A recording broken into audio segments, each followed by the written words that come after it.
You wait until you actually get there, ring the doorbell. My practice over the years has been to make phone calls, generally speaking, to make phone calls in advance, tell people, generally speaking, when I expect to be there, and inform them of the purpose of the visit. It is very important, board members, I know most of you know this, very important for you not to discuss the case at all with the applicant or anyone who answers the door. We had a very, very nasty situation occur in this town about 8 or 10 years ago when a member of this board went out, saw a particular property, had a discussion with the applicant, told the applicant what this person thought the applicant needed to do to get an affirmance from this board.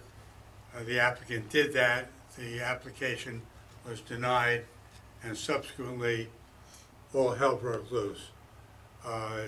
So the law and our attorney, Gail Fraser, who's sitting next to me on my right, will confirm this. It is very important that you not have any conversation about the application with the applicants. It is my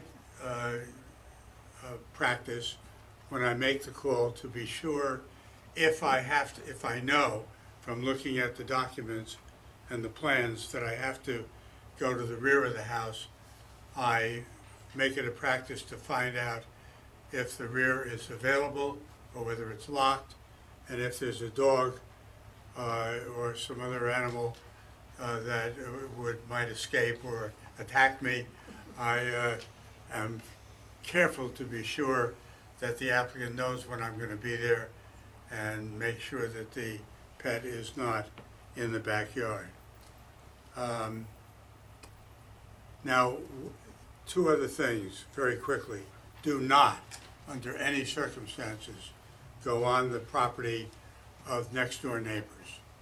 I know very often when you get there, you look at the plans, you look at the application, and there's some cases in which there's a very strong desire to go on the neighbor's property to look to see how the neighbor will be affected. Now, you all know that there are two negative criteria which must be met by every applicant in order for an application to be granted, and one of the two is no substantial detriment to the public good. And the courts have interpreted the words public good to mean identify yourself and tell the neighbor why you want to do that. If the neighbor says no, just say thank you and walk away. If the neighbor says yes, then get on the property, make your view, and get out as quickly as you can. What is it that you're looking for? Well, in particular, in many instances, you're looking to determine whether or not the second criteria, that is, no substantial detriment to the public good, will be satisfied in a particular case. Okay. Let me just add to that. Yes, please. Besides not having any conversation with the applicants, don't have a conversation with anyone outside of the hearing process. That means if you do manage to get onto the neighbor's property to see what the proposed addition or whatever it is, impact might be on that neighbor, don't have a conversation with the neighbors either. The only testimony and evidence that you should consider are anything that happens in this room during the hearing process. Thank you. We have a very, very heavy agenda tonight, and the general rule is, and it's going to be enforced tonight, no case will be started after 10:30, and we will break off the meeting at 11 o'clock if it goes that long, and if there's a active case at that time, we will complete the case at a future meeting. Generally speaking, the practice of this board has been to take holdover cases first, which means tonight that the Romano case, which has been previously listed a couple of times, will come first. The Lander case will come second, and then we will launch into the rest of our cases and hope that we get through them all tonight. Okay. Are there any questions, either from board members or the audience? If not, we're going to begin with hearing the Romano case. No, we're going to, the minutes. Sorry, we have minutes first. You're right, thank you. Oh, by the way, in front of me at the front desk are extra copies of tonight's agenda and a one-page summary of how we conduct these meetings. You are free now, if you'd like, to come forward and take one of each.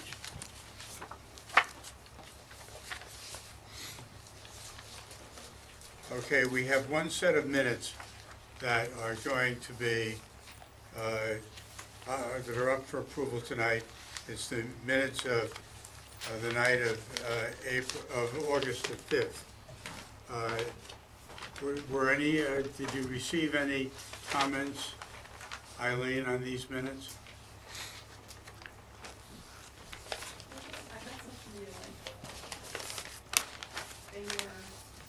Well, let me put it a different way. They were not, Were the minutes, they were typographical, that kind of, there's nothing. but the changes were made? Right, they were made. Okay. Are there any comments on the minutes of August the 5th from any board members? Is there someone who was here on the 5th of August? Mary McDad, Chris Button, Penny Wenzel, Jessica Pratt, Elizabeth Steinberg. Oh, only those four who are here tonight. Is that right? But, right? Say it again, I'm sorry. Mary, Craig, Kevin, Jessica, Joe. Oh, okay, there were 5. Any of the 4 of you whose names were called like to make a motion to approve the minutes of August the 5th? Move approval of minutes of August the 5th. Second? Second. All in favor? Aye. Opposed? The minutes of August the 5th are approved. Now we have some memorializations tonight, and once again, as I've done in the past, I would like to thank the subcommittee, Joy Siegel and Mary McNett, who review the resolutions, give their comments back to our attorney, Gail Fraser, and our goal is to make the resolutions as clear and definitive as possible. So thank you to Gail Fraser and to the 2 of you for working on the minutes, the resolutions. The first resolution is in calendar 3699-19, Cowan and Ying, 29 Meadowbrook Road. Who's eligible to vote on that resolution? This is, Mr. Chairman, this is a split decision. Oh, that's right. So there's first, the board should consider the denial of the The floor area FARs. ratio. And who's eligible on this case? Vote on the FAR, Mary and Craig. One of you like to make a motion? That's on the adoption? The adoption No, of the this is on the on denial of the FAR. Denial of the FAR. That's calendar 369919? Yeah. Yes. Move adoption of calendar 369919. The Yes, For yes, the the FAR, FAR. sorry, for the FAR, denial of the FAR. Second? Mary McDad? Yes. Craig Button? Yes. All right. And the now- remainder of the application, there were 2 C variances that were granted. And I Who's believe, eligible on those? Mary, Craig, Jessica, Kevin, Joe. One of the 4 of you like to make a motion to approve the resolution as to the grant of the 2C variances. I move approval of calendar 369919 as to the grant. Second? Mary McNabb, Yes. Craig Plattner. Yes. Kevin Wenzel, Yes. Jessica Glad. Yes. Tracy Snider. The next is calendar 3704. Joe, you were a yes on that? I was a yes. Okay. Say that. Yeah. Yes. I can hear your head. Okay, yes. Yes! Okay, the next is calendar 3704-19, Fang and Wong at 6 Farview Road. Who's eligible here? Mary, Craig, Jessica, Joe, Kevin. One of the four of you. Are there any additions or corrections on that resolution?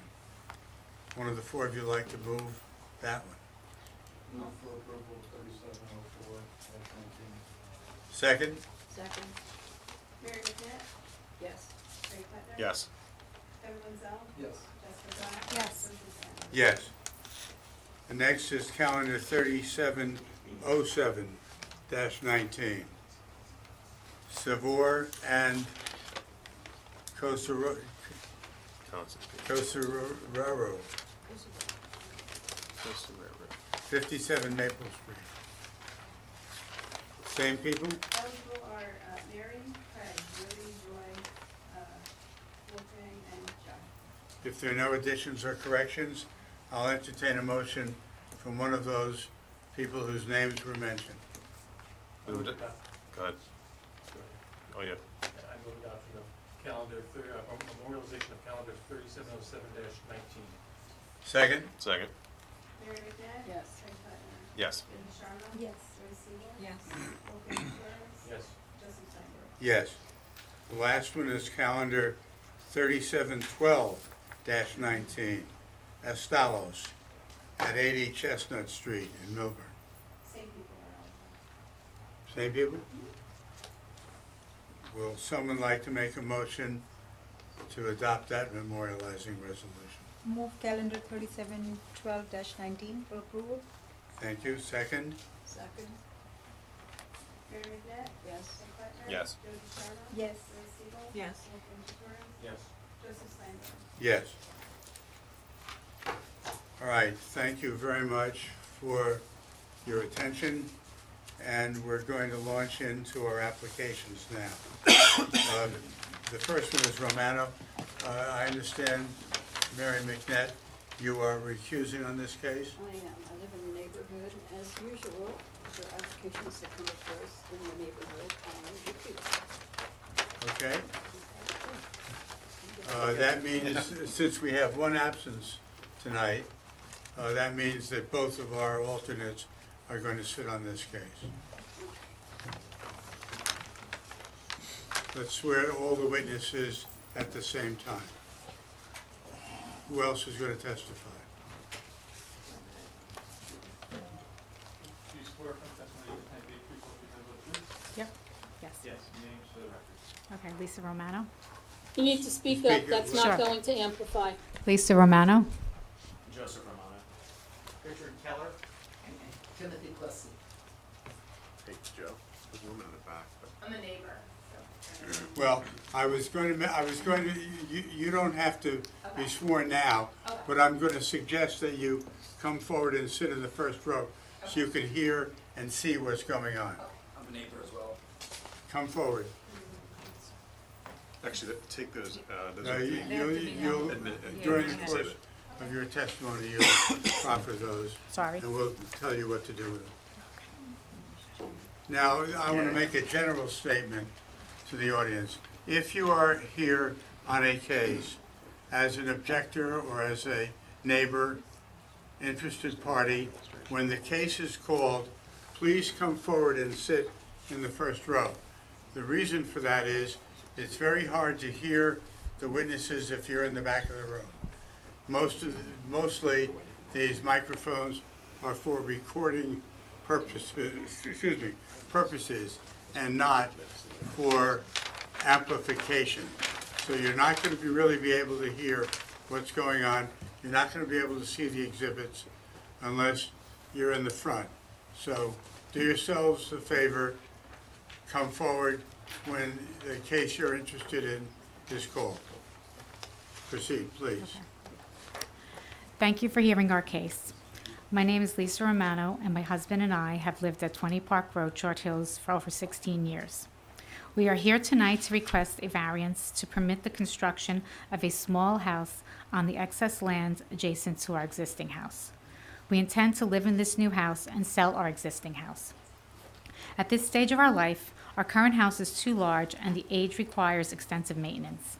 We intend to retire in a few years and want to keep the new house as our New Jersey residence so that we can still be a part of the community and be close to our family and friends, even though we haven't raised children in this town. As you review the plans, which I'm going to hand out, you will see that this new, smaller house fits in well in terms of scale and design within the existing neighborhood. Do you want me to give it to you now? I'm gonna pass. What do you you're gonna- have there? I have pictures of the homes in our neighborhood for comparison. Okay, so they're clipped together, there's Yep. a number of pages. So we're going to mark that document as A1. If you'll pass the package to Eileen, she's gonna keep one for herself. And then pass the rest of it up and the board will circulate.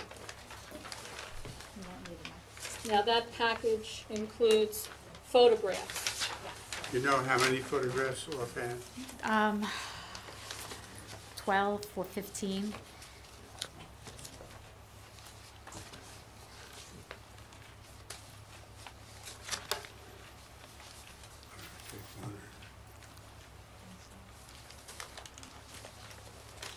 Well, let's see how many pages we have Yeah, here. One, Rich is counting. two, There are 16 pages of a combination of photographs, surveys, and maps.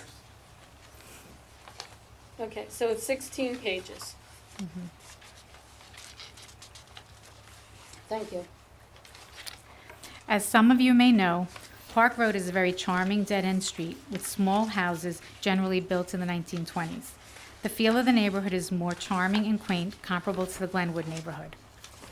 Everyone that lives on both Park Road and Park Circle love the feel of the neighborhood, primarily because of the closeness of the smaller homes and lack of very large homes. We have a few neighbors here from Park Road and Park Circle that support our plans to build a new house and preserve the look and feel of the neighborhood. As you can see from the site plan, our existing house is 150 feet wide, and our house is positioned on the very far left portion of the site, leaving a huge side yard that is more than 80 feet wide, a width larger than the width of the majority of the sites in the neighborhood. Most sites in the neighborhood are between 65 and 80 feet wide, with side yards generally less than 20 feet. Our side yard is massively out of character with the neighborhood. Okay. Another house was certainly planned for this site. I went to the Millburn Short Hills Society and found a map of Crystal Springs that clearly identified the property, our property, as two 75 feet wide sites. I also have a site plan of our lot indicating parcel 1 and parcel 2. It is also worth mentioning that the address of 18 Park Road is not used on the block and would make sense to be next to our house being 20 Park Road. Prior to applying for this variance, we met with 2 real estate agents about selling our existing house. They claimed that since our house is only a 3-bedroom house, someone purchasing it would most likely expand it, and having plans of this expansion will assist with the marketing. They suggested that we design plans to increase the number of bedrooms and provide separate quarters for extended family members and/or a nanny suite. There's a plan on the last page, which also Tim is going to explain, that we could expand our house to 95 feet wide, and that will be double than the other homes in the block, and we wouldn't need a single variance to do it. This expanded home would be significantly out of character due to its size and drastically change the look of the neighborhood. Tim will explain the plans that he has designed for a house of that size. In addition, we believe that this house can be purchased and expanded at a significant discount compared to similar size homes in this town, and without a single variance is attractive. We showed the plans to a few neighbors, and they said that this type of expansion would destroy the look and feel of Park Road. Based upon these negative consequences that can affect our neighborhood, we have several neighbors from Park Road and Park Cyril here to support. That's the support, the preservation of the look and feel of the neighborhood. As an example of just what a new home would look like, I have, what's this picture together? Showing just a mock-up draft, what it would look like if a house was positioned in between the current homes. Okay, so this is a panoramic view. It's a photo simulation, and we'll mark that as A2. So, this is what our current site looks like. Please Sure. pass that Sorry. to our secretary. She'll mark it A2 with tonight's date. And then I think we should pass it down and have the board members look at it. Okay. Do you want me to continue or wait?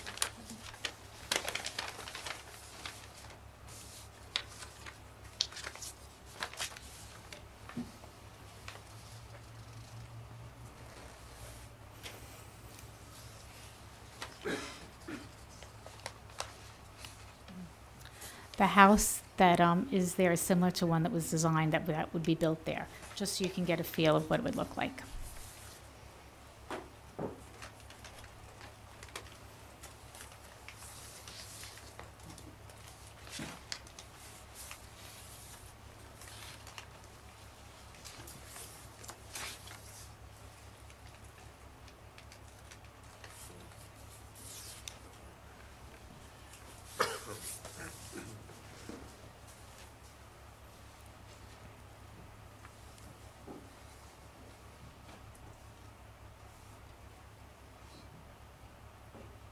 Okay. This is another picture of what our house looks like with the empty lands, with trees in front of it, how the current site looks, just so you can see. So that'll be A3, a photograph of the existing streetscape.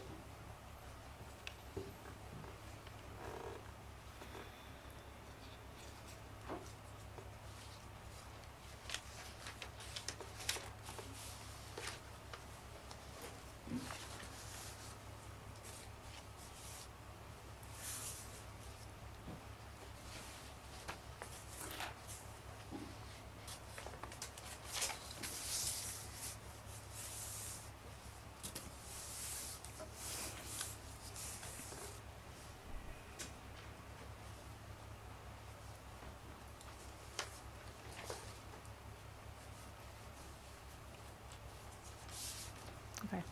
While you typically grant variances for the benefit of the current resident, in this case, your approval is for the benefit of every resident on Park Road and Park Circle. In summary, we are looking to build a new house for the following reasons. Number one, a house was originally planned for this site, as you can see from the Crystal Springs plan. Number two, a new home allows us to retire in the neighborhood that we love. As I said, we've been here for 16 years without children and want to live here for years to come. Number three, most importantly, a new home will protect the look and feel of the neighborhood for the other residents and eliminate the potential risk of an out-of-character home being built in the neighborhood that they will have to drive by and see every day. I'm going to turn the presentation over to Tim and Rich.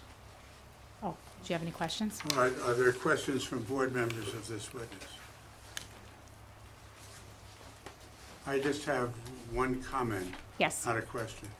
You said at the beginning of your talk that you were seeking a variance. Yes. You were seeking 12 variances. Oh, I'm not sure of these. Okay. But the primary is the expansion of the lot.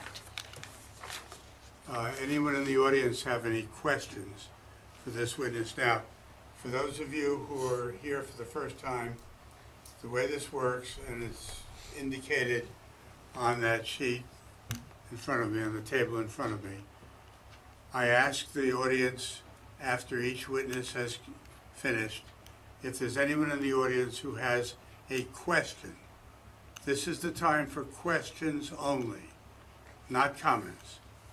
If you come to the microphone, you only have to give your name and your address and ask your question. If you start making a comment, I will cut you off. because there will be a time at the end of the hearing when people in the audience will have the opportunity to make comments on the application. All right, once again, is there anyone in the audience who has a question of this witness? I see none. Next witness.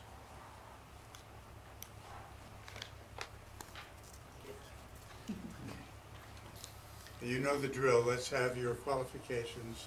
I'm a licensed architect in New York and New Jersey, and have been licensed for approximately 25 years. My license is in good standing. All fees are paid. I have a degree in architecture from New Jersey Institute of Technology, and have been practicing in this town for about 30 years.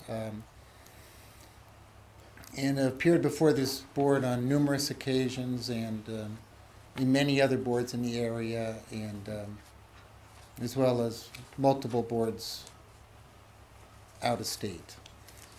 Your qualifications as an architect are accepted by this board. Thank you. Okay, this Park Circle, which I had like the benefit of working on a house about 3 doors down, I'm going to say about 30 years ago, 25 years ago. I guess I couldn't have done any work before I was licensed, that must have been 25 years ago. But it's a great collection of 1920s kind of colonial revival. There's a couple of little Tudor revivals in there, and even a couple of Dutch colonial sort of revivals. All looks like the whole neighborhood was built somewhere around 1915, 1930. Right in that area, and there's a lot of building going on. And they are kind of similar to the Glenwood homes in size and scale. It's a nice closed neighborhood. Even though it's right off of Old Church Hills Road, it really is really protected in there. And I notice when I go in there that the kids are riding around on bicycles in a circle, and it's really a nice little neighborhood. And these guys have lived in it for, I don't know, 20 years? 16 years, and really asked me if I could design a house onto the right side of the property. And I looked at it and went through it with Rich, and really came up with a small-scale house. It looks as if it was built in 1925. And I think that's the right thing to do here. And that is this building on my BOA 1 sheet, which is exactly the same as your BOA 1 sheet, except for the fact that I made a couple of marks on it. So you want me to take it as a... You'll have to mark it as an exhibit A4. with tonight's date. So on my BOA 1 sheet, you can see I highlighted here the property lines, either side. It's really to scale. Everything at this sheet is at 1/8 scale. So my existing building really pushed up a little bit to the left, and then we had this large vacant area where I put this house into the site. We went back and forth and had to scale the house down, and that's really the house that we ended up with. Then below it, this is what Lisa was kind of commenting on before, is the house that could actually go onto this site. And the site, the failing point on the site would be site combined. Which will really get you through better than I, but when I hit the site combined on this site, I come up with a building that's 97.5 feet wide. And it's really out of scale, and I don't want to pick the neighborhood. Actually, it's better if Rich picks the neighborhood, but there's another house that's kind of out of scale to the neighborhood, and I think it's pretty easy to spot. And the intent of what we're trying to do tonight is to prevent that. So I had my guys create a graphic of the existing building and the proposed addition to that building that would really be conforming. And it would conform on a single lot. I wrote it all down there. If it was conform on building coverage, it would also conform on FAR. So we think it just makes sense that we could create this large negative space between the structures and create something that's more in rhythm and character to the neighborhood. Now, a couple things have happened to this drawing since I produced it. The one thing is the garage that's here was relocated to the right side. And that was. Can you turn around and speak to the, I'm sorry. to the board? It's kind of hard to hear you. The garage that's on the left side of lot 601 was relocated to the right side, which really has all of this information. And that was requested by the neighbor that was to the left. And in addition, this building was flipped. But other than that, the drawing is remaining as is. Rich will take it in better detail. If I go on with this, this is the existing house. And to do this, I'm calling it the existing resident lot 6.01. It's really what would be 20 Parkdale. What's your BOA sheet? It's my BOA 2 sheet. And the only thing that's really happened here is that the garage will be located on the left side. That's been brought over to the right. But the existing garage has been converted into places or basements. We call this storage units. But other than that, this building would really remain as is, no modifications. So I go to my proposed building, and I kind of like these smaller structures. The building that Rich has on his plan is actually flipped, but the concept is exactly the same. We're coming in, going underneath into a two-car garage. We have a basement area. We are conforming with our side yard setback for the most part. This will go into it. And then if I get up onto my main level, this is my proposed building, my lot 6.04. I come in, there's a small office, or, you know, it could be a living room, but it's very small, it's 10 by 10. Then the center hall colonial, dining area, kitchen, family room, eating area, and a powder room really on that floor. So we did sort of an updated floor plan inside a small confined footprint of the building. I go up to my second floor, we have 4 or 3 smaller bedrooms sharing a hall bath in a master bedroom suite. We really designed this house for the Romanos to move into.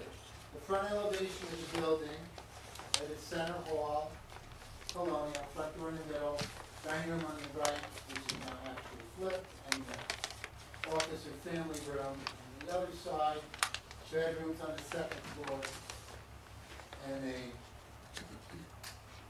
small, really non-habitable area. I come around to my other elevations, it's really like we're coming down the site, driving into the garage. The primary element of the building, and then the secondary element is going off to the rear. It's that same hip when I come to the rear, the same hip going back in. We're trying to hip the roof so we minimize its visual impact, right? The hipped roof makes everything look a little smaller and kind of better detail.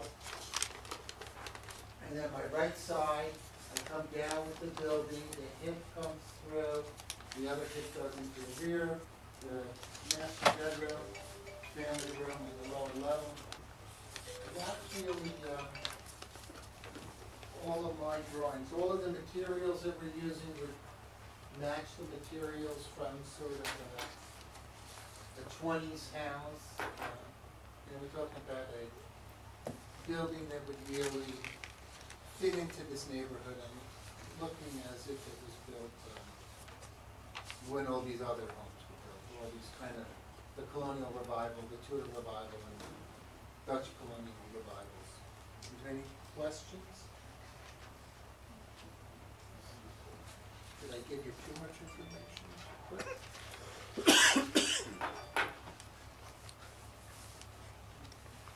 Any questions of this witness? from board members? Any questions from the audience? Next witness.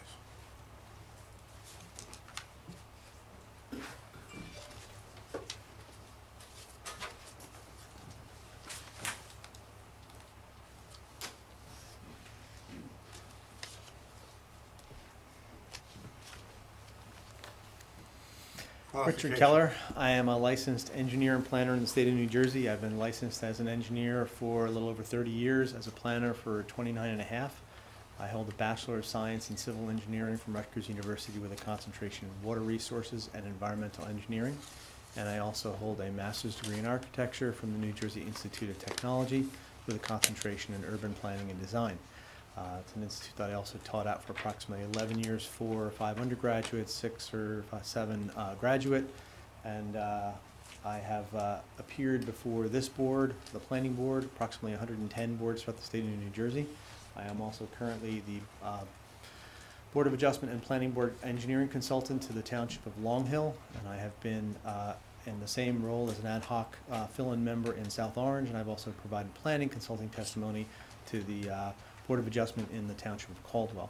My licenses are in good effect, and I just recently finished another 20 hours of education, so I'm good to go for the next renewal. Your qualifications as an engineer and as a planner are accepted by this board. Thank you. The property in question is on the southerly side of Park Road. It's about 400 feet east of Old Short Hills Road. It is a dead-end street, as was indicated, with Park Circle being a little loop off of the end of it.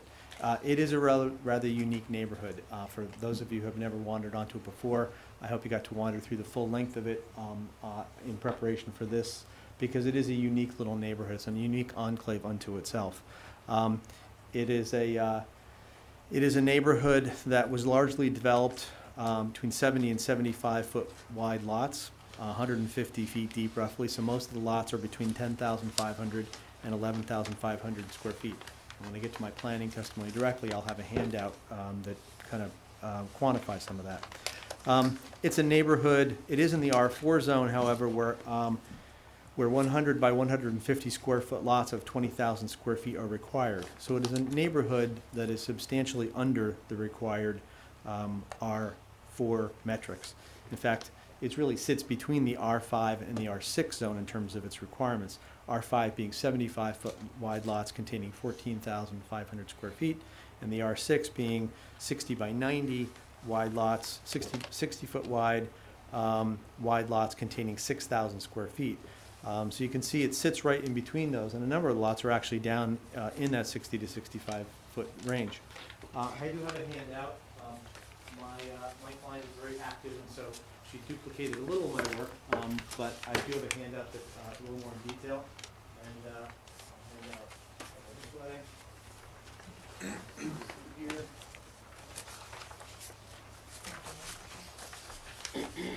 I'm getting there. That's A5. A5.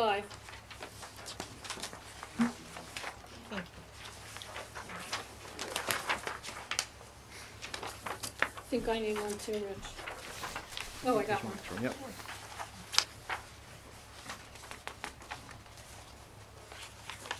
So is that A4? A5. A5. That consists of 3 sheets, I believe.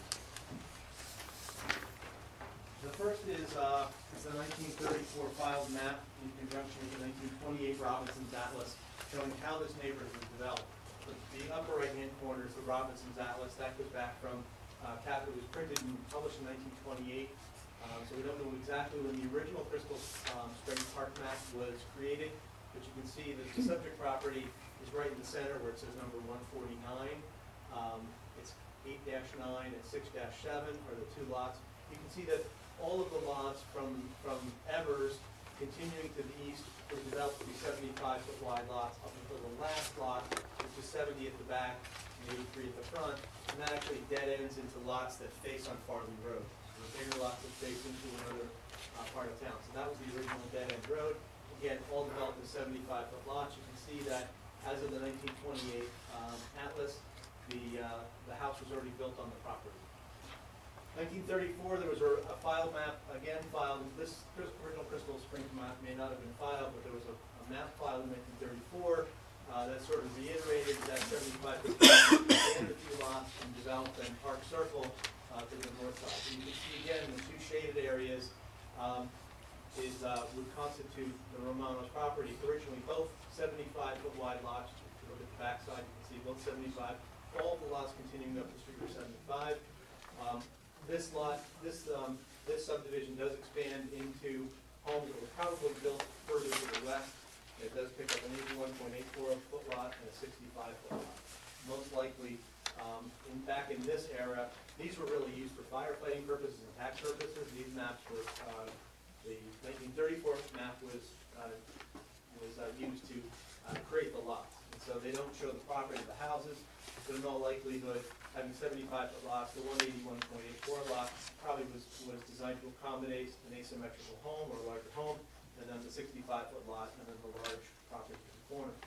So that shows that the original development of this area was intended to be 75-foot lots, and that is further evidenced by the old survey that Mrs. Romano handed out that showed this was in two tracts, two 75-foot tracts at one point. Keep in mind that when the houses were built, we didn't have the same ordinance, so they didn't have the same side yard setback requirements. If we look at photograph number, or plate number 2 in your handout, That is an annotated tax map. Sheets 14 and 24 are tax maps, and I've highlighted on them the blue parcel is the proposed lot 6.01. The green parcel is 6.02. In order to get a 15-foot side yard to the existing home, we didn't split that lot 75 and 75. We biased the line over a little bit, so that new lot is 80.72, and the lot that the Romanos intend to live on gets a little smaller at 69.28. But if you look at the rest of the lots, the sort of purplish mauve color, those are all lots that are 70 feet or less in width. And then if you look at the tannish pinkish color, those are all lots that are less than the 100-foot required. And you can see that most of those on our side, there's one 81.84, an 80, a 75, and an 88, but most of them are at 70, there's one at 75, 65, 70, and 70. So again, the lot size that we're proposing is not necessarily atypical to the property, and it would be exactly the same as many of the lots in the original subdivision at 75 and 75, but we're biasing it over for certain zoning criteria. You can see the rest of Park Circle also comes in pretty much all 70-foot wide. The little island in the center of Park Circle, corner lots technically don't have lot widths, so I shouldn't have highlighted 19 and 29, but you can see they're roughly 70 feet wide.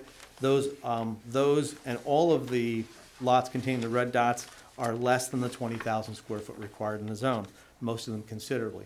You can see on the actual block itself, there's only one lot is fully conforming to area, lot width, and lot depth, and that is lot 17, which is 15 Park Road across the street, and I'll show that in a little more highlighted in a second. But for all intents and purposes, it is a neighborhood that was developed with 65 to 70 to 75 foot wide lots. If we then go to the next in your handout is photo board number 1. On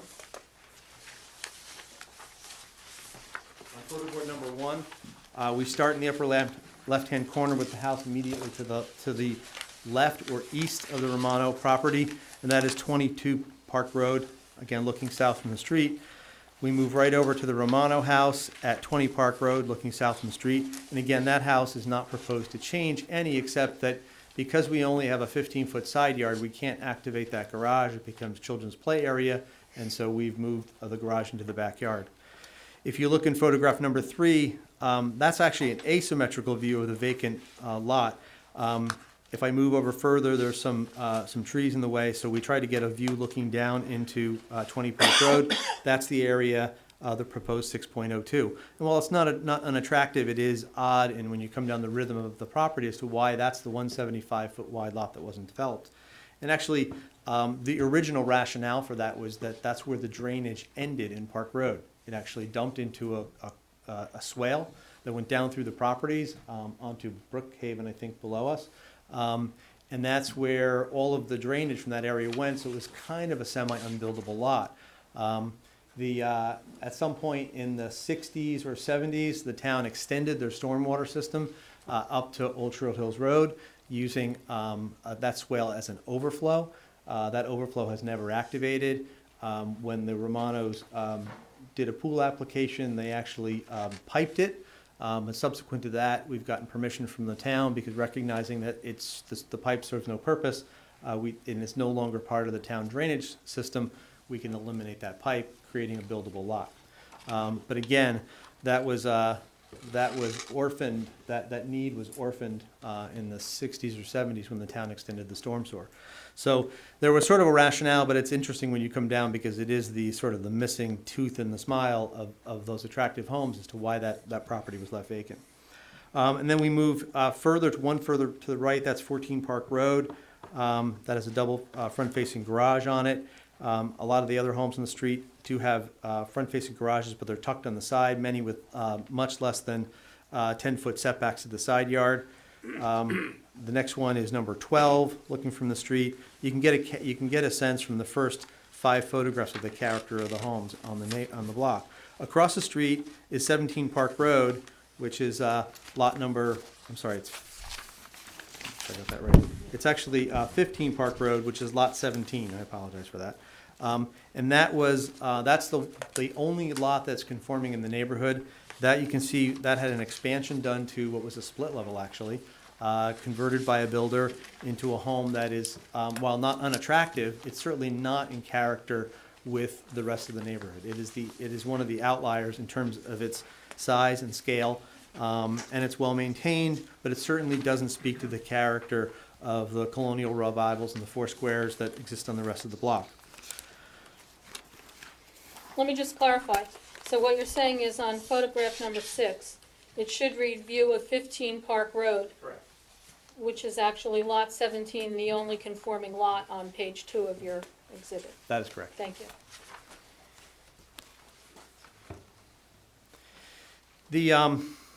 I will say that in my 40 years of working in this town, 30 years as being licensed, we've only taken 3 non-conforming subdivisions on. We turn almost all of them down. And I've turned down many fully conforming subdivisions when we don't feel they're appropriate for the neighborhood or they just don't represent good planning, even though they can technically be done. And I could go through at least 4 that someone else did, and many were challenged, and I still think they were bad planning, even though fully conforming. We took this one on because we actually thought it was good planning, even though it required a number of variances. And when you start counting the variances, they do get up to be 12, 8 on the one lot and 4 on the new lot, 8 on 6.01 and 4 on 6.02. But there's a sort of a logic and a rationale as to how we got there, and I think they're all can be defended as both a D4 FAR variance as well as a C2 variance, where we think that the flexible C2 variance applies in that this represents a better planning alternative than a fully legal development could be. And so we think that's all approvable by this board under both as D4 and C2. To just quickly go over the variances, on 6.01, I will say that Tim's summary of variances contained in the application for 6.01 is all correct, even though we flipped the houses. This project came into us in earnest in June of 2018. We've gone through a number of revisions, including revisions this board had received previously of different iterations. In meeting with the neighbors, there was a decision to flip the driveway, and there's actually a better topographic response as well. I go to my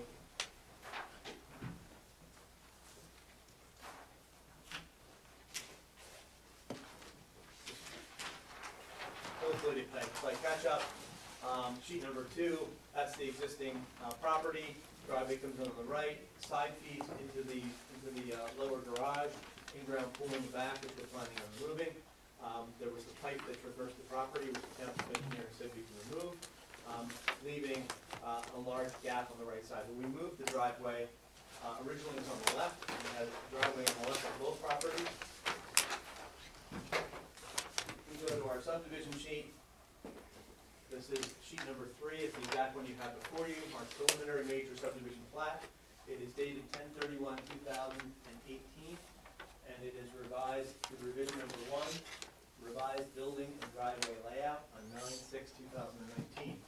And again, the principal difference here is that we took the driveway and we flipped it over to the right side, and while it was a little tight to the house, it was actually a better place topographically to get access into the rear.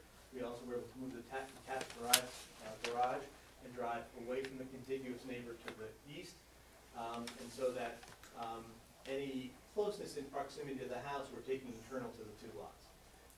That is a fully conforming lot in terms of its lot width at 80.7. It's still short because we require 100. It's at 80.72. And what we did is that we came up with that by coming 15 feet off of the existing dwelling and setting that side line. So that is the minimum side yard setback for a one-story home in the R4 zone. Recognizing a portion of that house, or a good portion of that house does have a second-story component, which is required to be at 22. So we do have a variance for that side yard setback where 22 feet is required to the second floor, and we're proposing 15. When we eliminate the garage and move to the back, in terms of a two-car attached garage, which is again not dissimilar in the neighborhood, and we have a rather efficient driveway into the back, it does mean that we asked for another variance for lot coverage, total lot coverage, and we asked for a variance for garage setback. Again, in the R5 and R6 zones, the attached garage is to be closer, but in the R3 and the R4 zones, the garage must be 12 feet off the line, or proposing 20 feet, which is not inconsistent with the rest of the neighborhood. With regard to the new house, 6.02, which would be the new dwelling for the Romanos, that we also did flip the house. While the driveway is to the right side, allowed us to set the house out at 22 feet from the neighbor.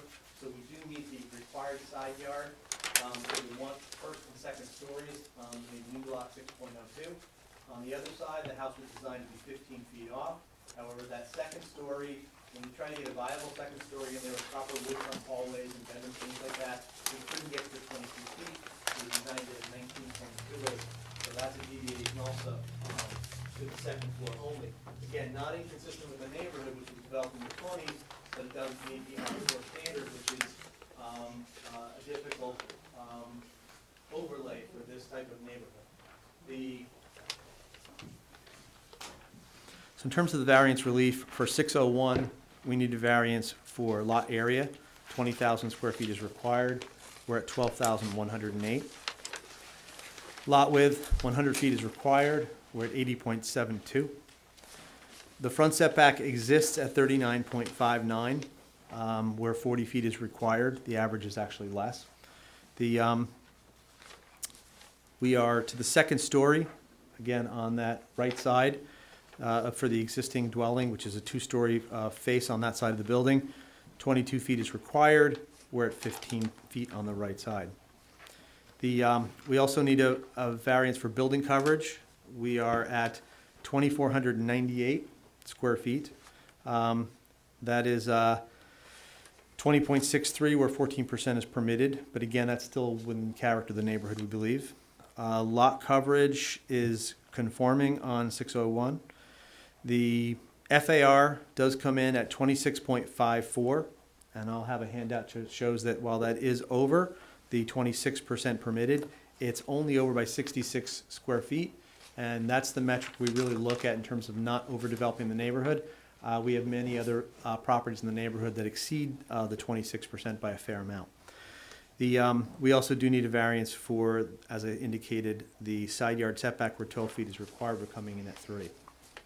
For the proposed lot, we still have a lot area requirement of 10,400, a proposed lot of 10,445, where 20,000 is required, so we're under on lot area.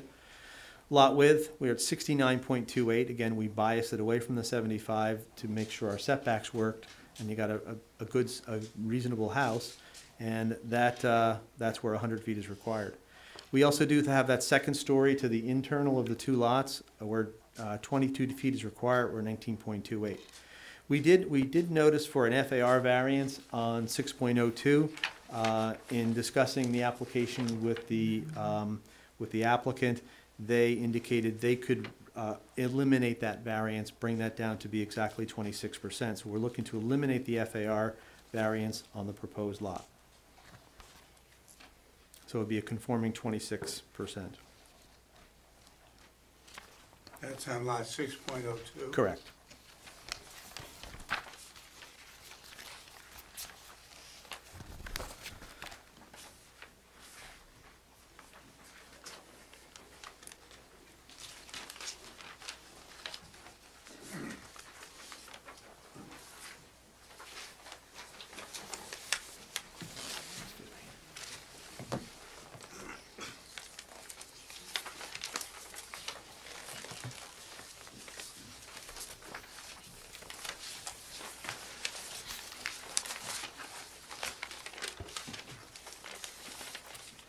The handout, A6,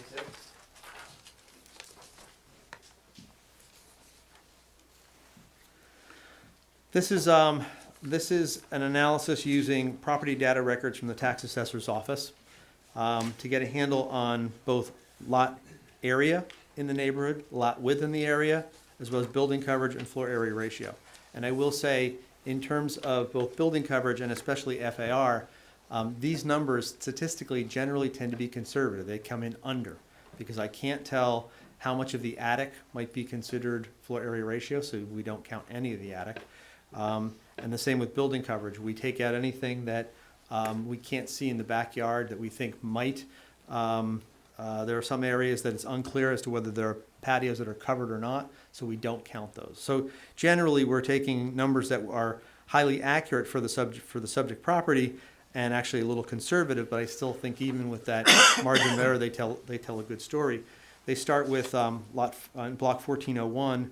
We start coming up the road in the center is the Romano property in blue. That's the existing property, and the two marked in green is the proposed values of 6.01 and 6.02. And if you look, the first thing you see is when you look at the lot areas going down the block, coming in at 12,108 and 10,445 is not completely inconsistent with the rest of the neighborhood. Those areas come in between 9,829 square feet and 12,775.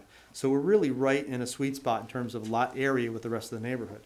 With regard to lot width, again, you can see that we start with lot 1, 67.6 feet, 86.3, 70, 80, 70, our two lots at 80.7 and 69.3, the one larger at 81.8, and then back to 65, 70, and 70. So in terms of lot width, you can see that that is we are certainly consistent with the neighborhood. In terms of building coverage, also you see that we come in at 20.63, which is a variance condition on 601. We come in conforming on lot 602, but you can see that the ranges in the block range from 14.2 up to 22.16 in terms of building coverage. And again, these are not justifications, they're just to show that we're not atypical to the neighborhood. Obviously, we think we stand on our own merits, but they're not atypical numbers to this neighborhood. Looking at, and in terms of even on the Romano proposal, we are 803 square feet over on our building footprint. That is one of the larger, but there's one up the block which comes in almost exactly the same at 802. With regard to FAR, where 26% is permitted, you can see that we come in at 26.54, which is 66 square feet over on 6.01, and we will be coming in at 26% on lot 6.02. So we've reduced the footprint by 14 feet to come down to be fully compliant at 26%.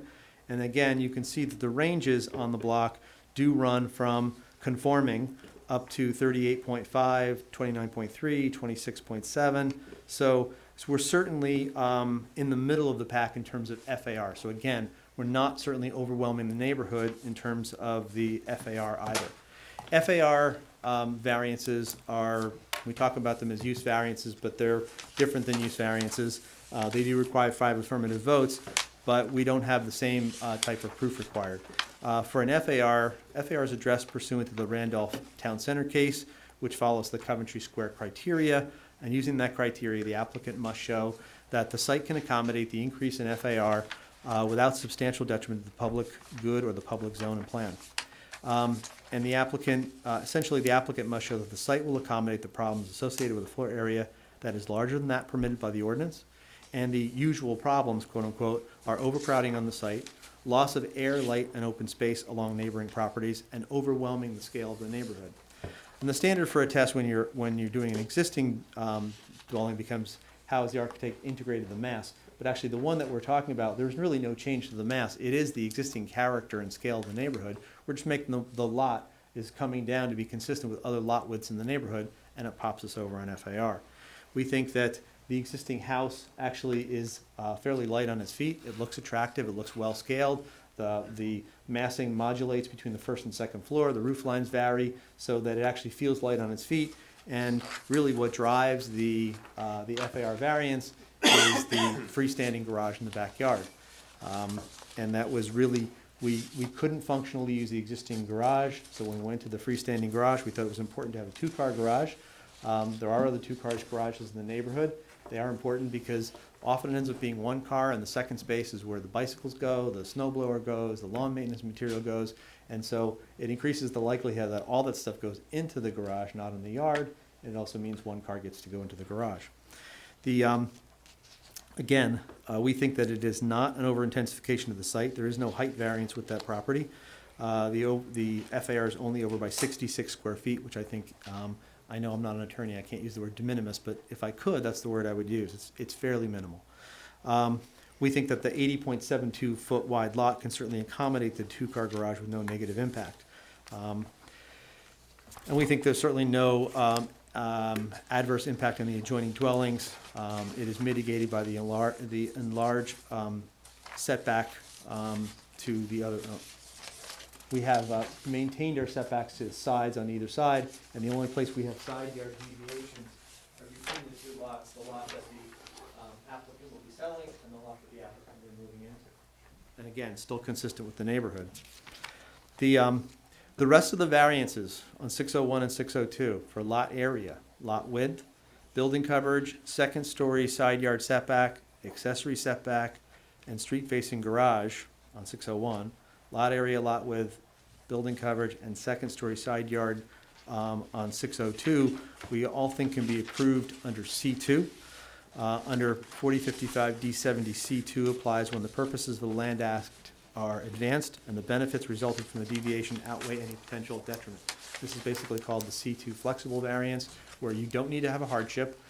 We're not claiming that someone with an oversized lot has a hardship, but we think it's a better planning alternative than a new tear down that would be on this property or an expansion to the existing home, which could overwhelm the neighborhood. So we think that the purposes of the Land Use Act that are advanced are general welfare, in that it provides an opportunity to control the scale of development on what is the single largest lot in the neighborhood at 150 feet. There's only one other unit that comes close, and that's the conforming lot across the street at 125. Most in the neighborhood are 70, 75 feet. Prevents an oversized addition, which would compromise the integrity of the existing dwelling and overwhelm this side of the block. 15 Park, as we showed you across, was expanded with an oversized addition. If we did the same thing, we think that on this side of the block, it certainly would compromise the character of this side of the block. Again, we're not saying that 15 is an unattractive home, we just think it's not necessarily in character with this unique neighborhood.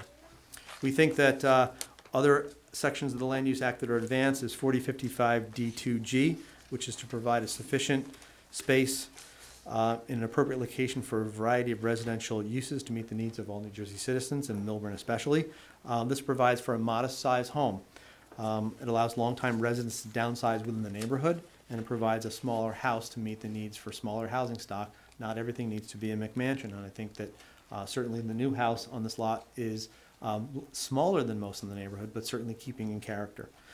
So we think it certainly also provides an enhanced visual environment by cleaning up that lot, cleaning up and allowing a new home to be built.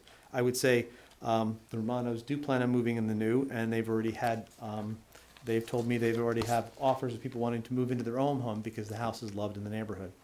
With regard to the negative criteria, we think there's no substantial detriment to the public good. We think the proposal will improve the streetscape. The rhythm and the spacing of the existing streetscape will be maintained. The massing and the character of the neighborhood will be preserved. The lot sizes are consistent with the neighborhood in both terms of area and width, which is really width is what we perceive. The second-story side backs are consistent with others in the neighborhood. Again, this neighborhood predates zoning by probably 30 years. The second-story side setbacks are consistent with the neighborhood. The second-story deviations are internal to the two lots, affecting only the subject parcels. The garage setback and orientation is consistent with others in the neighborhood. The lot, with regard to lot coverage, any adverse impacts associated with drainage will be mitigated through a grading plan, which would be required by the township in order to develop that property. And again, the FAR is really an existing home that's appropriate to the scale of the neighborhood, and it's really pushed largely due to that garage. We think that the benefits certainly outweigh any detriment accordingly. And so, lastly, we think there's no substantial detriment to the master plan. The key issues identified in the community outreach process in our 2018 master plan reexamination on page 36 specifically talked about protection of neighborhood character. Responses to the community survey praised the township for being a quiet, safe, clean community with a walkable downtown, easy train access to New York, an excellent school system, parks, and renowned cultural institutions. The people, tree-lined streets, local architecture, and Millburn's small-town feel were also cited as qualities that responders love best about their neighborhoods and were considered among Millburn's greatest assets. We think this is one of those special neighborhoods that hits all of those bullet points on directly. The responses to the survey also raised concerns that some new residential development and additions to existing homes are out of character with the existing neighborhood context. This certainly puts an end to that and limits that possibility. It should also be noted that over 30% of the surveyors responded, indicating that there was a need for other types of housing in Millburn. It was recommended this housing be for empty nesters and seniors, both market rate and affordable, followed by starter homes for young families. And we think that's certainly what we're creating on this block.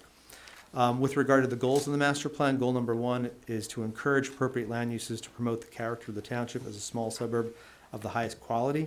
And objective number 1.01 under that goal is to protect the character of established residential neighborhoods and encourage land use and development at an appropriate scale and density. And we think that's exactly what this does. This application really is about preserving the character of the neighborhood. We think it's an attractive insertion into the streetscape. We think it'll be protective of the neighborhood. We think it's a great application, otherwise we wouldn't have taken it, and we hope that you'll approve it. Questions from board members of this witness? Members of the audience, any questions of this witness? Next witness. That's it. Is there anyone in the audience who has a comment he or she would like to make with respect to this application? Come forward. For comments, you need to give your name and address and be sworn. I do. Megan Josephson, it's M-E-G-A-N, and my last name's J-O-S-E-P-H-S-O-N. 19 Park Circle. So I've lived on Park Circle for almost 15 years. We've known the Romanos for probably 14 and a half years of the 15. And we love their taste and their style.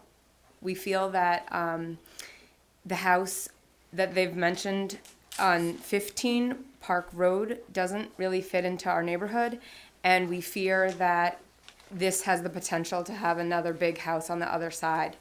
And I just really do want to reiterate that Park Road and Park Circle are really, it's like a really special neighborhood. People don't really move out of this neighborhood.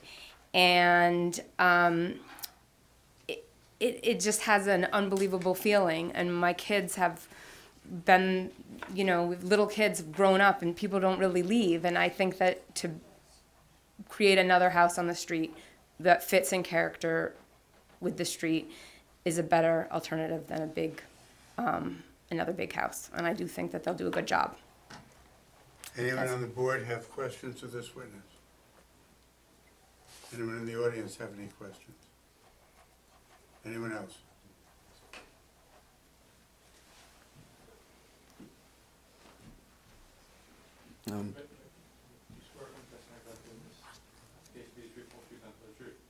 I do. My name is Ray Calcano, Calcano. I live at 10 Park Road, which is 3 houses down from the Romanos. I've been living there for 7 years, and when I first moved into the neighborhood, I noticed the wider, bigger lot, and it was a little bit different than everything else. So it's obvious that another house belonged there. And I believe that a house in tune with all the houses would be great, instead of a builder buying the house or a bigger house that would not be in nature of all the houses on our block. When I moved there, I didn't have any children. Now I have a 4-year-old boy, and he loves it, and we don't want to move anywhere else. And we've looked at other places, but we're just dead set on the neighborhood, and we'd like it to stay the way it is.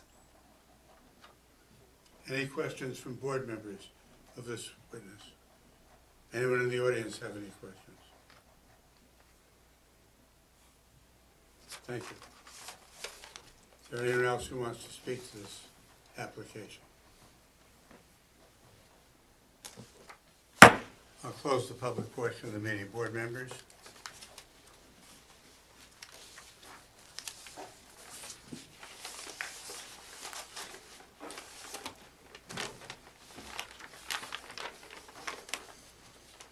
Well, apparently nobody wants to speak. I think it's a good application.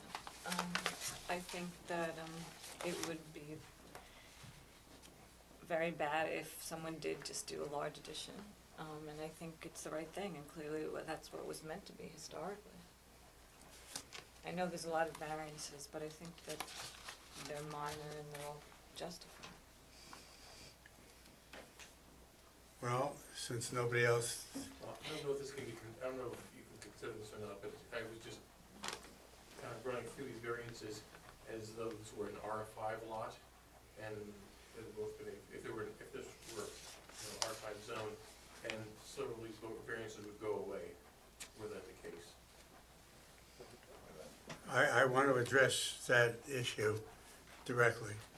It seems to me that if this application were to be granted, we're telling the township committee, you've rezoned, you need to rezone this area, and basically, we would be rezoning. That's my problem with the whole application. And we have 20,000 minimum square foot lots. The application asks for basically 50–60% of that to be in the new lots. I think that's a slap in the face to the township committee, myself. I mean, put aside the fact that I can't remember in my 15 years on this board ever having an application that's, sought 11 variances. I understand that one FAR variance was withdrawn tonight, but we still are dealing with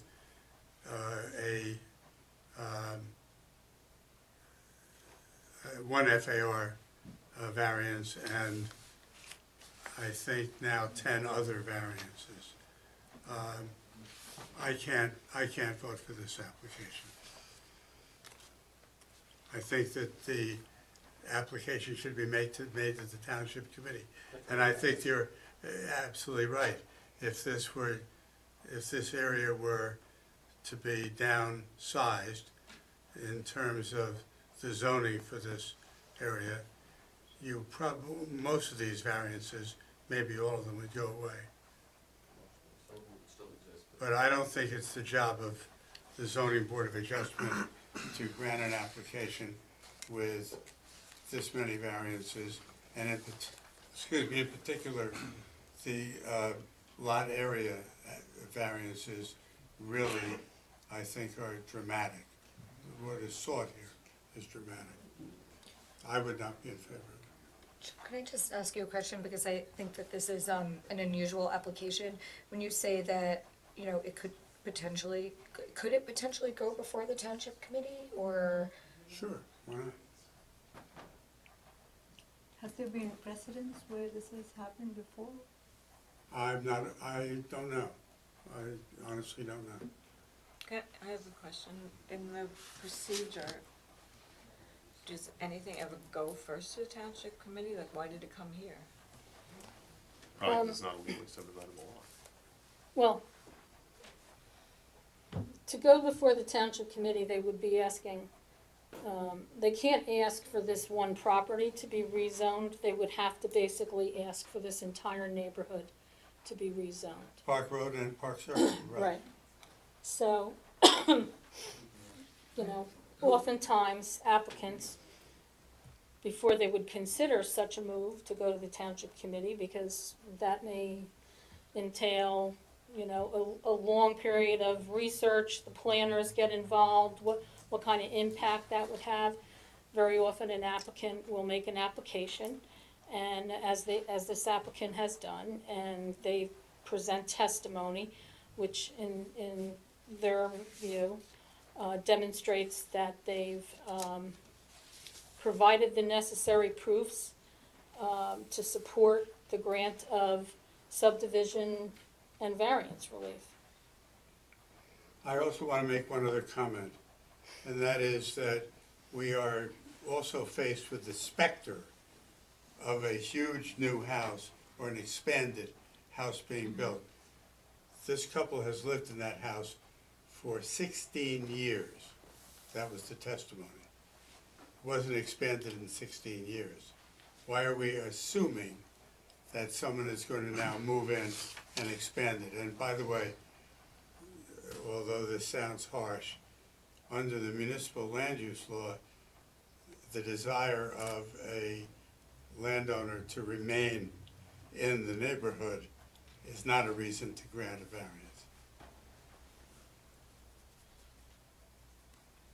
So We've closed the public portion. So one of the things that concern me with this is, we're taking one property that clearly conforms, and now we're creating two that don't conform at all. Right. So if, if we're talking about hypotheticals here, about, making this massive house, if someone moved into 20 Park Road, they can just about put a front doormat out, and anything more than that, they're coming back in front of us. So to then, come and put another property together that winds up with potential issues down the road, I'm not really sure that makes a whole lot of sense. First of all, we need to, I'm I sorry. want to say something. Yes. I'm still having a hard time with this. I feel like there have been applications in the past where we'll approve something, then we see what, eventually gets built.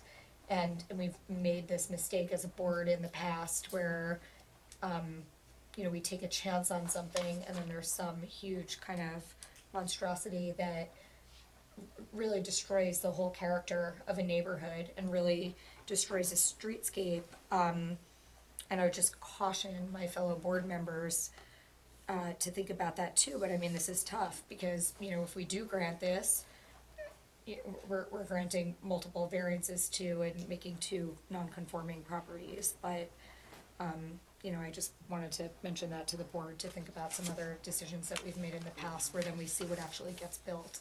And, to your point, Joe, that they've been living here for 16 years, I mean, that's quite a long time. I think in the last 16 years, things in this town have changed.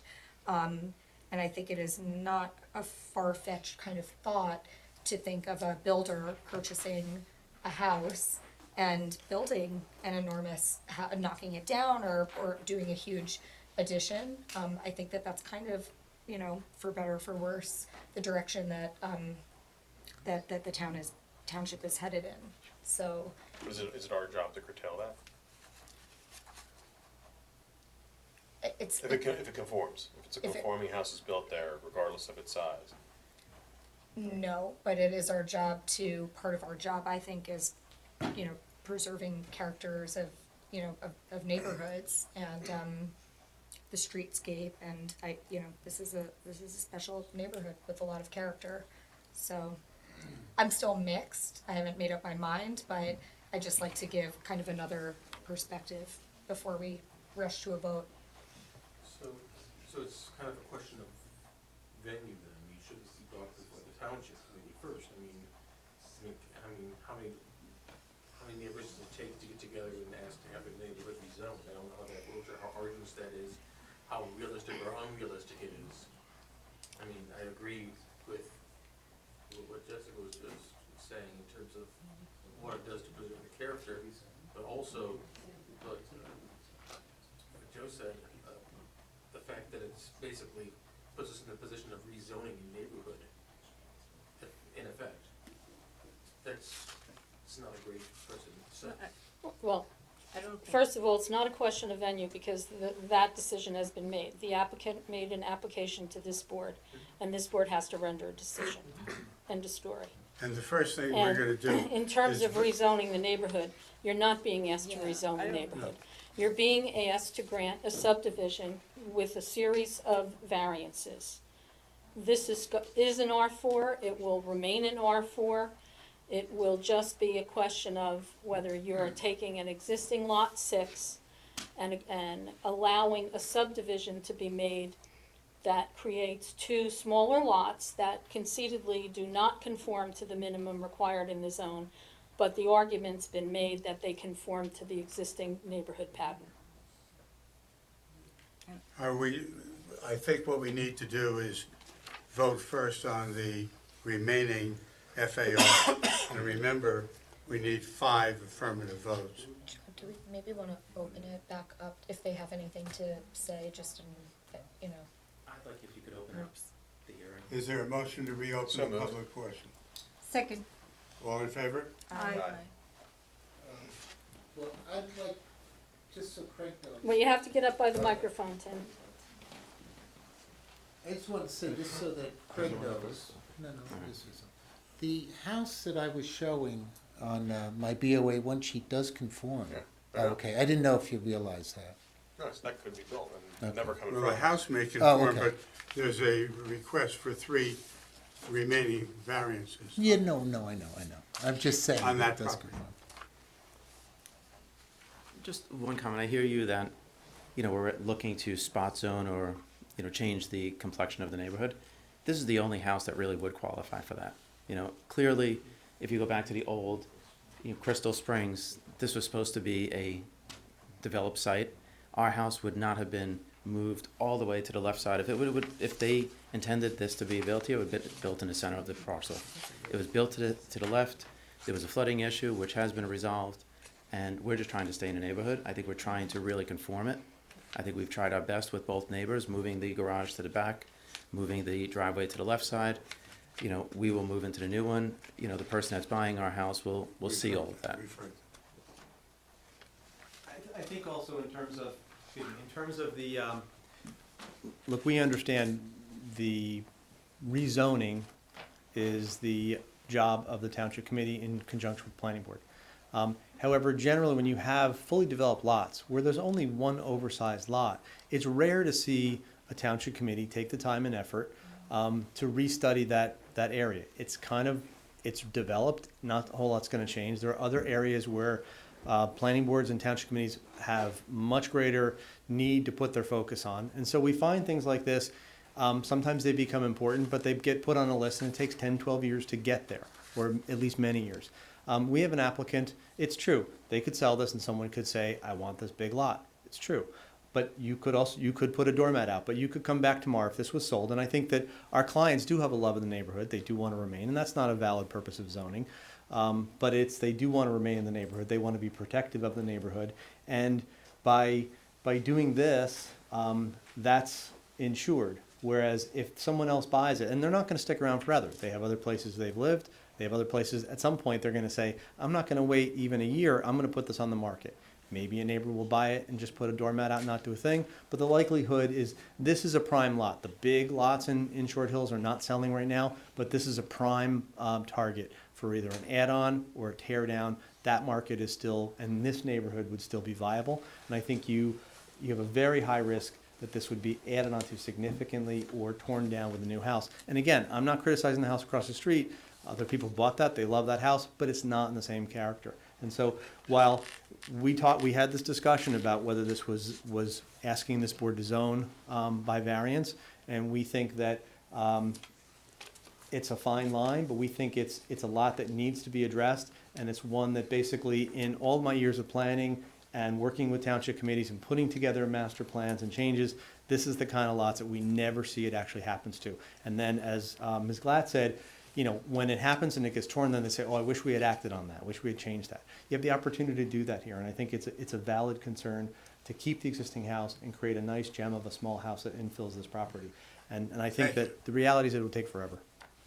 Can I ask you a question? One, Yes. is there any way, because I know there's a detached, is there any way of bringing down the floor area ratio on 601? There is. We actually, we really thought it was important to have a two-car garage on that, and we thought that considering the rest, there's a lot of other two-car, well, it's a mix. 2 cars and 1 cars in the neighborhood, some 3, but mostly 2 and 1. We thought it was important, and again, because that extra FAR is a low one-story building, we thought that it was appropriate. So we'd like to really keep the 2-story. If we eliminate the 2-car garage, if we eliminated that, it would definitely eliminate the FAR on that. That's how, you know, when you have these small lots, it doesn't take a whole lot of coverage to go over. You go over 66 square feet, it's not a whole lot of square feet to go over. So, but I think that trade-off of having the 2-car garage was important for the, and that's why we kept the FAR on that one and we were able to eliminate on the other one. And I'm going to close the public portion of Wait, the I meeting thought they again. had somebody else. Well, I know, but we're running way too late on this. I'm sorry, we've heard the whole case. No, just once, I think when you were saying. We've heard the whole case, thank you. Are you looking for a vote, Tim? No, I think we'd like to come back. Would we? Yes. Or do you He doesn't, I do.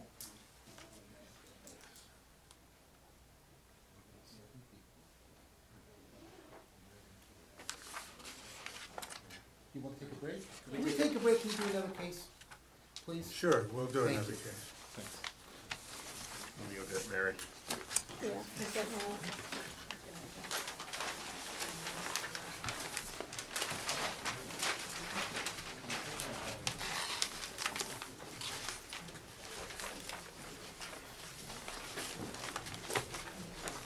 Okay. The Lander case.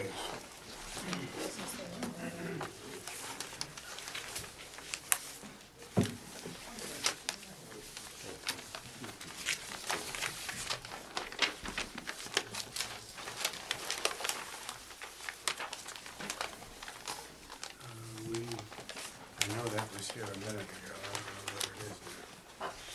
It's buried. I don't know what's going on up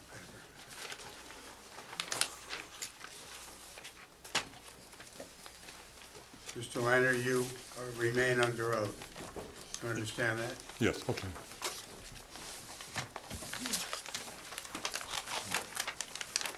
Now, I think Eileen passed out.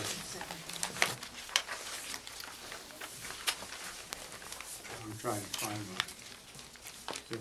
Yes.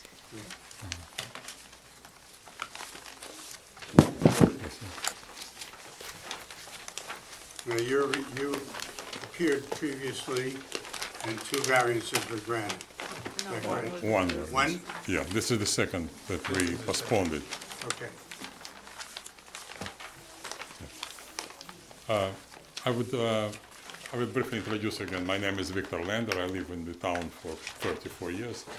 And we would like to, we have a small room in our house that is built on the covered porch, which has an odd shape, and we would like to change the shape of that room. I will introduce maybe in addition to what you have, maybe a few more pictures of that proposal. So that'll be A1, Yeah, 7. or do you want to give it a sequel? I don't remember. Yeah, We so- had an A1 the last time. You wanna keep this as A2?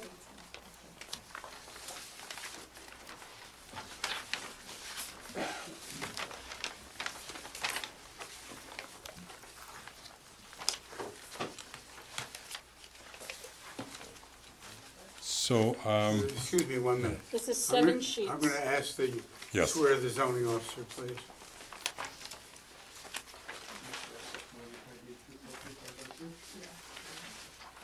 All right, Eileen, what variance are we talking about? We're talking about floor area ratio. And the first floor side yard setback. Um, Both of those were carried.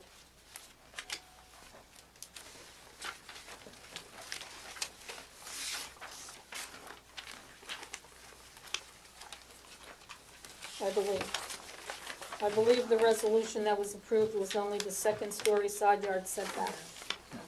that's correct. All right, so what are the floor area ratio that's being sought here is,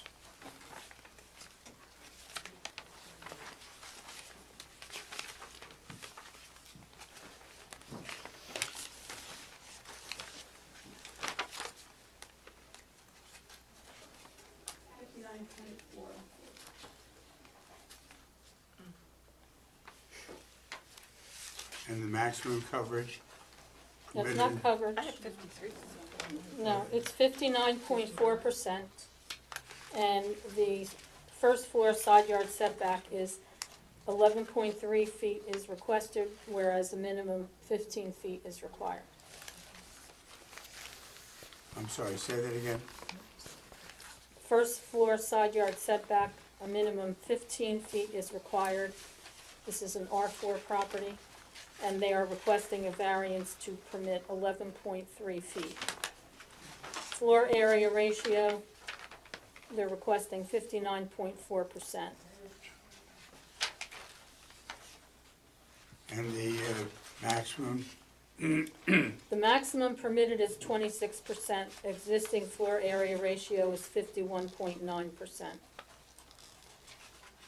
Based on the testimony from the last time, their lot area is 5,974 square feet in an R4 zone, which requires a minimum 20,000 square foot floor area ratio, lot area. Minimum lot width required is 100 feet. Their property has a lot width of 77.9 feet.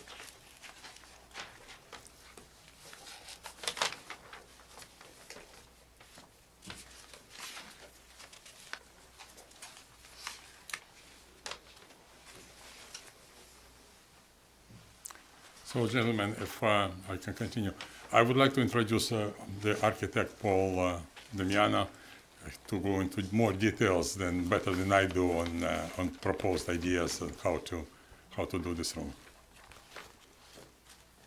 Mr. Damiano, would you please provide the board, oh wait, you'll be sworn in. I do. It's Paul Damiano, D-A-M-I-A-N-O. Will you provide the board with your credentials, please? Sure. I too graduated from the New Jersey Institute of Technology 30 years ago. I've been a licensed architect in the state of New Jersey for the past 25, the last 20 of which I've been the principal architect in a small firm. There's 2 or 2.5 of us, depending on the season, where we do mostly custom residential work, some small office fit-outs, and some community. have you appeared community before rooms. other zoning boards? I have appeared in front of approximately 30 boards throughout the state of New Jersey, mostly in Monmouth and Ocean counties. Is your architectural license in good standing? It is in good standing. I too just finished my 24 hours of educational credits required for the next 2 years, and Your we're good to go. qualifications are accepted. Thank you. And also, so the reason I'm here is also that I've known the Landers for the past 15 years, and we've done several projects in Monmouth County over that time. They asked me to come up. I looked at their daughter's house on a different occasion and just did this little bit of work for the house over here on Wyndham Avenue, and what they asked me to do is more sort of clearly define what it is that's being proposed, and where, what we're looking at here is. All right, well, let's mark some of those documents, okay? Okay, this is the same A1 that you have. Right, but you've highlighted that, so we're Okay. gonna mark that'll now be A3 in evidence, it's gonna be sheet A1 highlighted. And then you have understand you're gonna that, have to leave that here. Sure. yeah, and then you have a photograph attached to I that. do have one photograph of That'll be A4, A4. and you'll tell us what that is. Is that overhang? That is looking at the overhang from the inside of the room. Okay. And I see you have a photo board, so we might as well just mark that as A5. A5, okay. And that's an aerial to the left? A5, I had taken, this is an aerial. Okay, A5 is gonna be a photo board that includes an aerial and multiple photographs. Correct. Thank you. Okay. So the proposed sunroom is, the proposed work is in the back corner of the house, as you know. So it's highlighted there in yellow. The, in plan, it's next to the deck. It's got, windows, and you can see here a deep sill, at about 2.5 feet off the ground. So when we're talking about the side yard setback requirement, the triangle in red is what's within the side yard. So it's not the whole face and the whole rear that's within the side yard setback. It's that corner. So it's that red corner that we're talking about for the side yard setback. The area that if we go over to the photo board, this is more of an overview of what's there now, though it's been repainted, so that's why there's two different colors. I took this in the fall, and earlier in the year, and took these recently, so that's the two halves of the board. But this gives you a better overview. There's a balcony on the second floor. There's a beam that comes across on the inside of the room that drops below the ceiling. And then these are cantilevered floor joists. And then you can see that there are ribbon of windows with no posts. So there's one header along there. And what happens is this sill is really supported off the inside wall with just 2x4s sticking out at the top of the or underneath, at the top of the wall underneath the windowsill. So what happens is now this is looking back at a recent photograph of that sunroom. This is the lower half.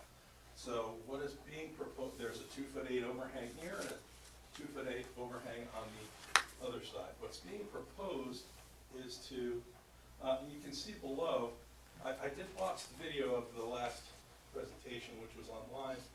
It seems there was some question about, yes, there's already a foundation below in the same plane of that, in the same plane of the windows, and there are posts there with sonotubes that were obviously taken out. So there was some support there previously that was removed.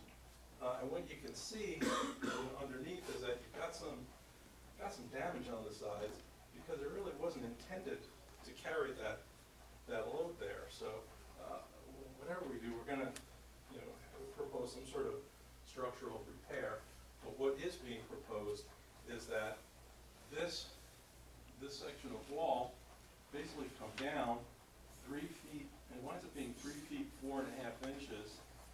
That leaves 20 inches off the ground that's open, and then to put piers in the two corners and the center. They would all be the same stucco finish. So we're talking about keeping in the same plane of the existing envelope and extending down. So now let's go back to what is, again, listening to the testimony. If you take a tape measure off the corner and you measure out 6 feet, that's where some holly trees start acting as a screen. There's a retaining wall you can see and a retaining wall you can see on the site plan that pretty much go along with the survey. What Mr. Lander had done was went ahead and had a surveyor stake the property so that you can see that the screening is on his property. There are a series of laurels, a pine tree, and those hollies, so they're all evergreen.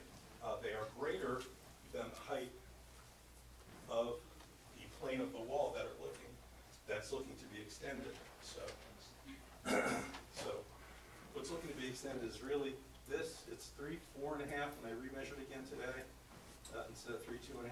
But the proposal is to extend the wall, to put 1, 2, 3 piers in,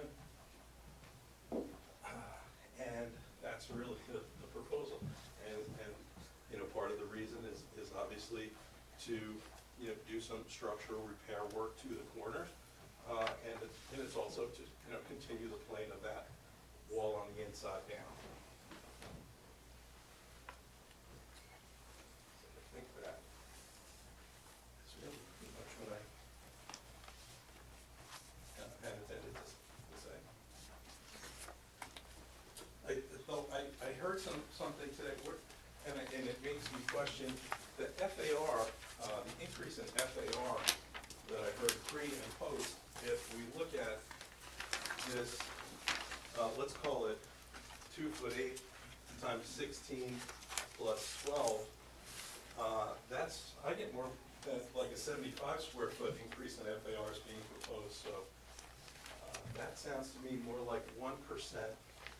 It sounded like it was going from 51 to 59 before. So I would question just that FAR increase is 75 square feet according to my calculation.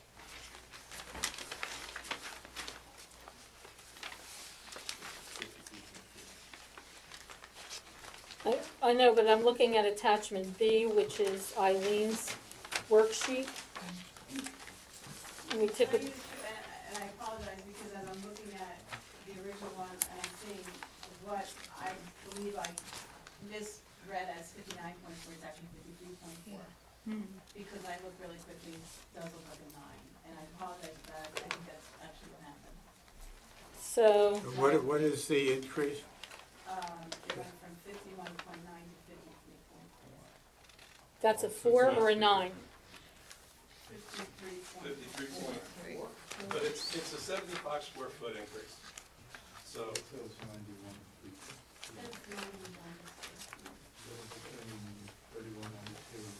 That's 91. That's included, the second floor, do you include the floor, or do you have to, once it goes over 7 feet, you include it in the FAR?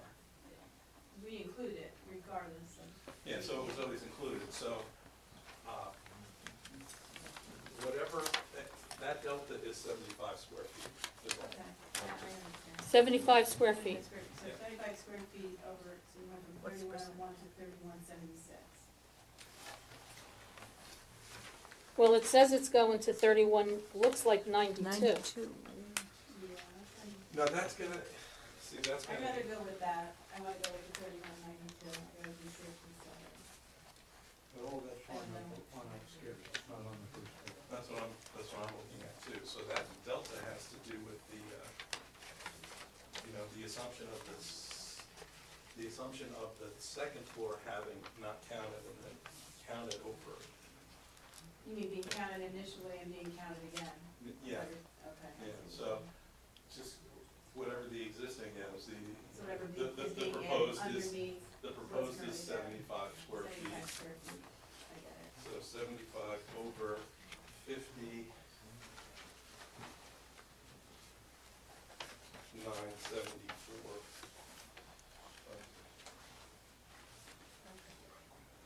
That's more than like 1.25%. 53.1.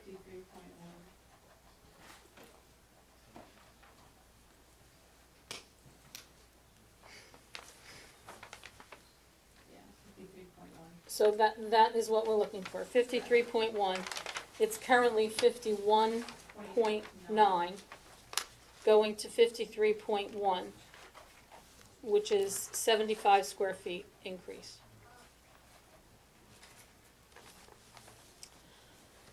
You might want to pass that photo board around. You indicated that there was a line there from the surveyor? Yeah, and that should be in your packets too, though in black and I have the white. last, Oh, in this package you just Correct. gave out? The last Okay. Okay.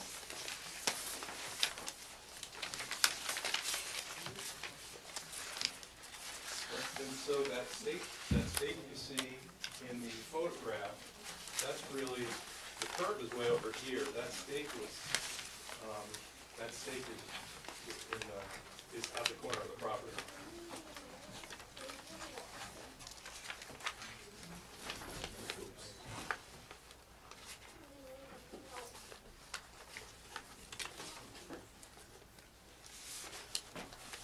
There's the curb line, and then there's the stake on the ground, and then they ran a tape and took a picture.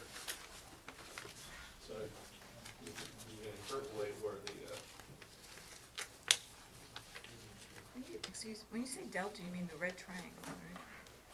Is it the word delta, is that what, oh, no, that point you're this saying? point is where this pin is. Right, I understand. Okay, and that is the part that overlaps the side setback.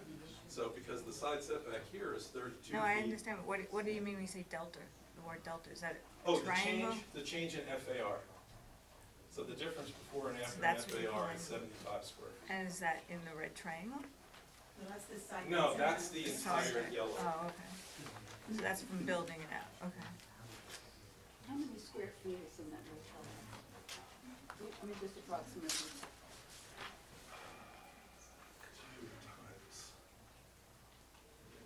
times 4, that is 6 square feet. If I were to say 4 and 6, that's 24, half of it, 12. Yeah. 12 square feet? About 12 square.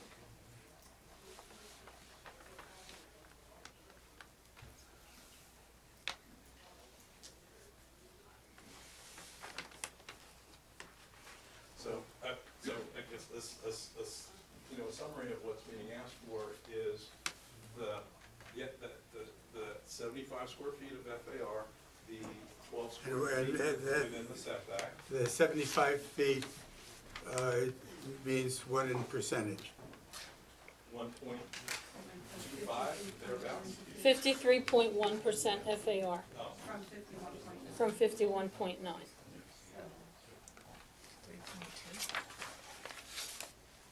And what is the maximum in the district? 26. 26.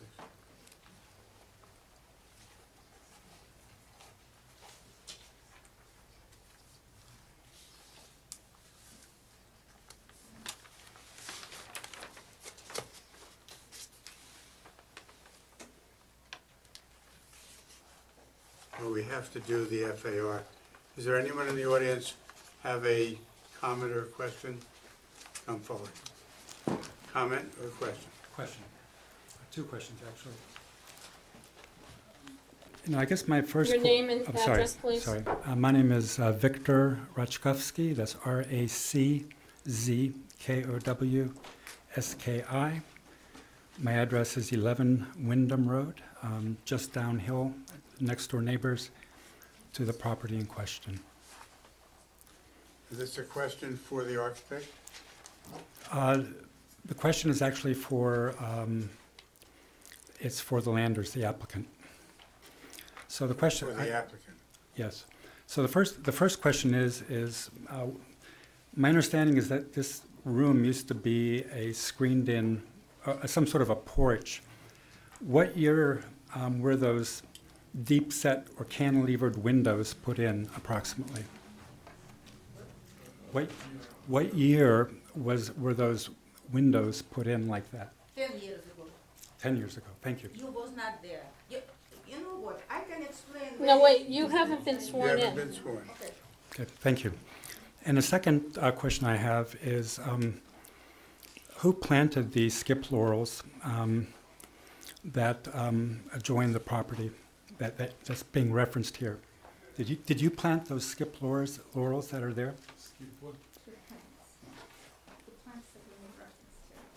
These plants right here, did you plant them? Wait, Mr. Lander, if your wife is going to testify, she needs to be sworn in. Otherwise, you need to testify. We planted I mean, I did, since I was sworn in, I could testify. Brenda told me that the old neighbor had talked to her about landscaping that area, asked if it was okay if they put the laurels on their property. They said, sure, we don't care. Go ahead, I can't use it because there's a slope there anyway. So my understanding was, Mrs. Lander understood that those were gonna go in on her property and did not mind. Okay, I'll have some comments about that during the open comment session. Thank you. We'll give you an opportunity. Is there any more testimony for the applicant? All right, If I can come forward,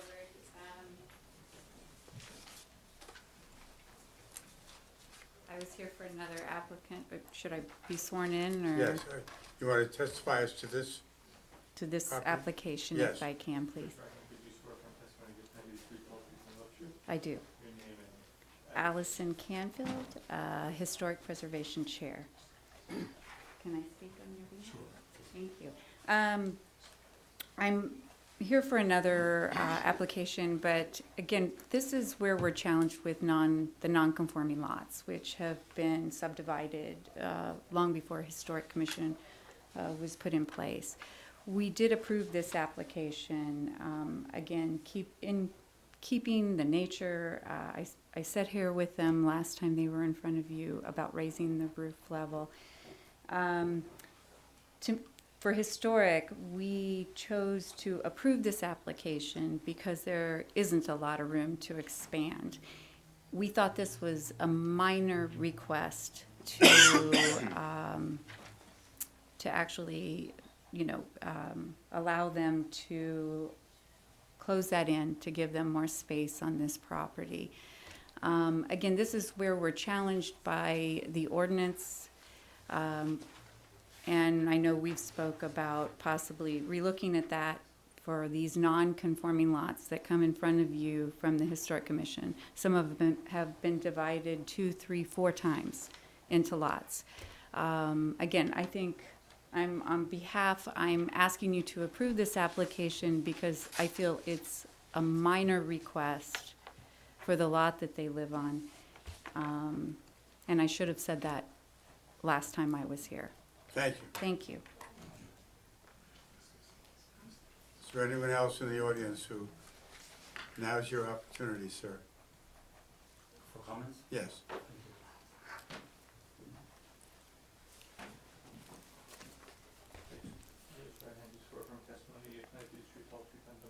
I do. My name is Victor Rachkovsky, Raczkowski, and I live at 11 Wyndham Road.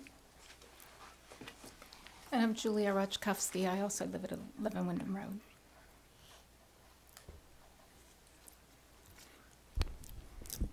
Thank you again for the opportunity to present before the board. As you know, we presented last time. And rather than go through the presentation again, I would just like to highlight some of the main points that we made previously, as well as to make a few comments, a few additional comments. We basically have 3 primary concerns. One is that we feel like our property, which is downhill from the Landers, we're being boxed in on all sides. I mean, 2 sides are roads.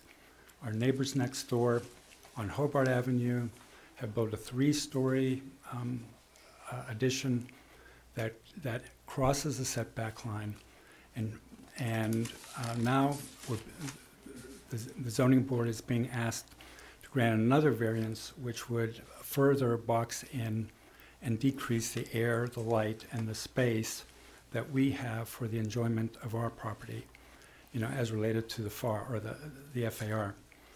Second, we do have concerns about drainage. We're downhill from this property.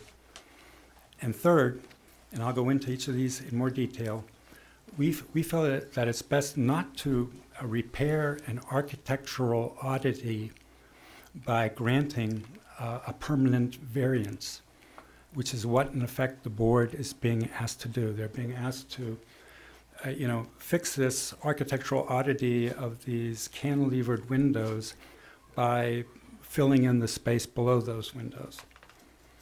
And now we have a different proposal or a different suggestion and feel that it could be done in a manner that would not require any variances. So first, being boxed in on all sides. We have a small lot. It's about a sixth of an acre. It's non-conforming. And as I said, our neighbors on 151 Hobart next door have a 3-story structure that crosses the setback line markedly, diminishes what we can do with our tiny backyard. And we showed pictures, and they should be a part of the record from our previous testimony. We planted trees for that neighbor, or not we, but the previous owner of our home planted trees on our property to serve as a privacy shield from that, because that owner did not have sufficient space to plant the trees in their yard.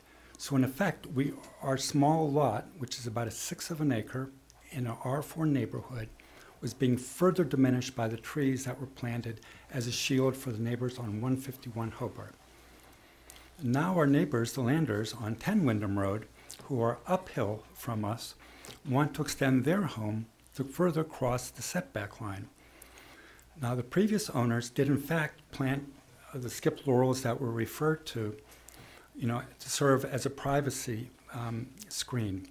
But I will emphasize those in fact were planted on our property. They were not planted on the Landers' property. And well, here, let me just pass this out. We'll be referring to these later. Let's mark that 01.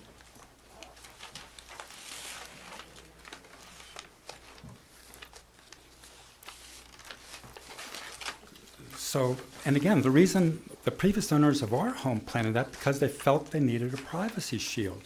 And by planting the trees on our property. I think this is actually 03. Is it? Mm-hmm. Last time there was 01 was the tax map. 8 photographs were 02, so this is 03. Okay, so the point I'm trying to make here is that in this particular case, the previous owner also had a concern about privacy and planted the skip laurels that were referred to right on the property line, or actually within the property line, on our property, further diminishing the space that we have in our yard in order to be able to enjoy our property, further decreasing the air, the light, and the space that we have available to us.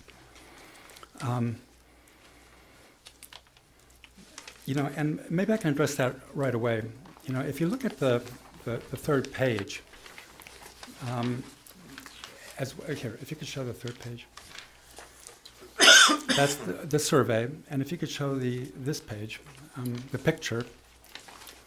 This is in fact essentially the same. This is a picture that we took today, and my wife took it today. It's essentially very similar to the picture that the Landers are showing. But where the confusion is that if you look at the property line, it doesn't go straight back. Our property line goes diagonally back. So it's misleading to look straight down there and say that those skip laurels are in fact on the Landers' property. In fact, if you look at our survey, they very clearly fall within, there's a retaining wall here, and they very clearly fall, the trunks of those trees fall on our property. It's possible that the branches now extend into the Landers' property, but they were planted on our property and by the previous owners and us, and are maintained by us. So that was point number one, about being boxed in on all sides, having to plant foliage on 2 sides of our property, further diminishing our property that's available for us to use. The second comment I would like to make has to do with drainage. Now, if you look at this picture, it's actually from the application prepared by the Landers, and it's actually right.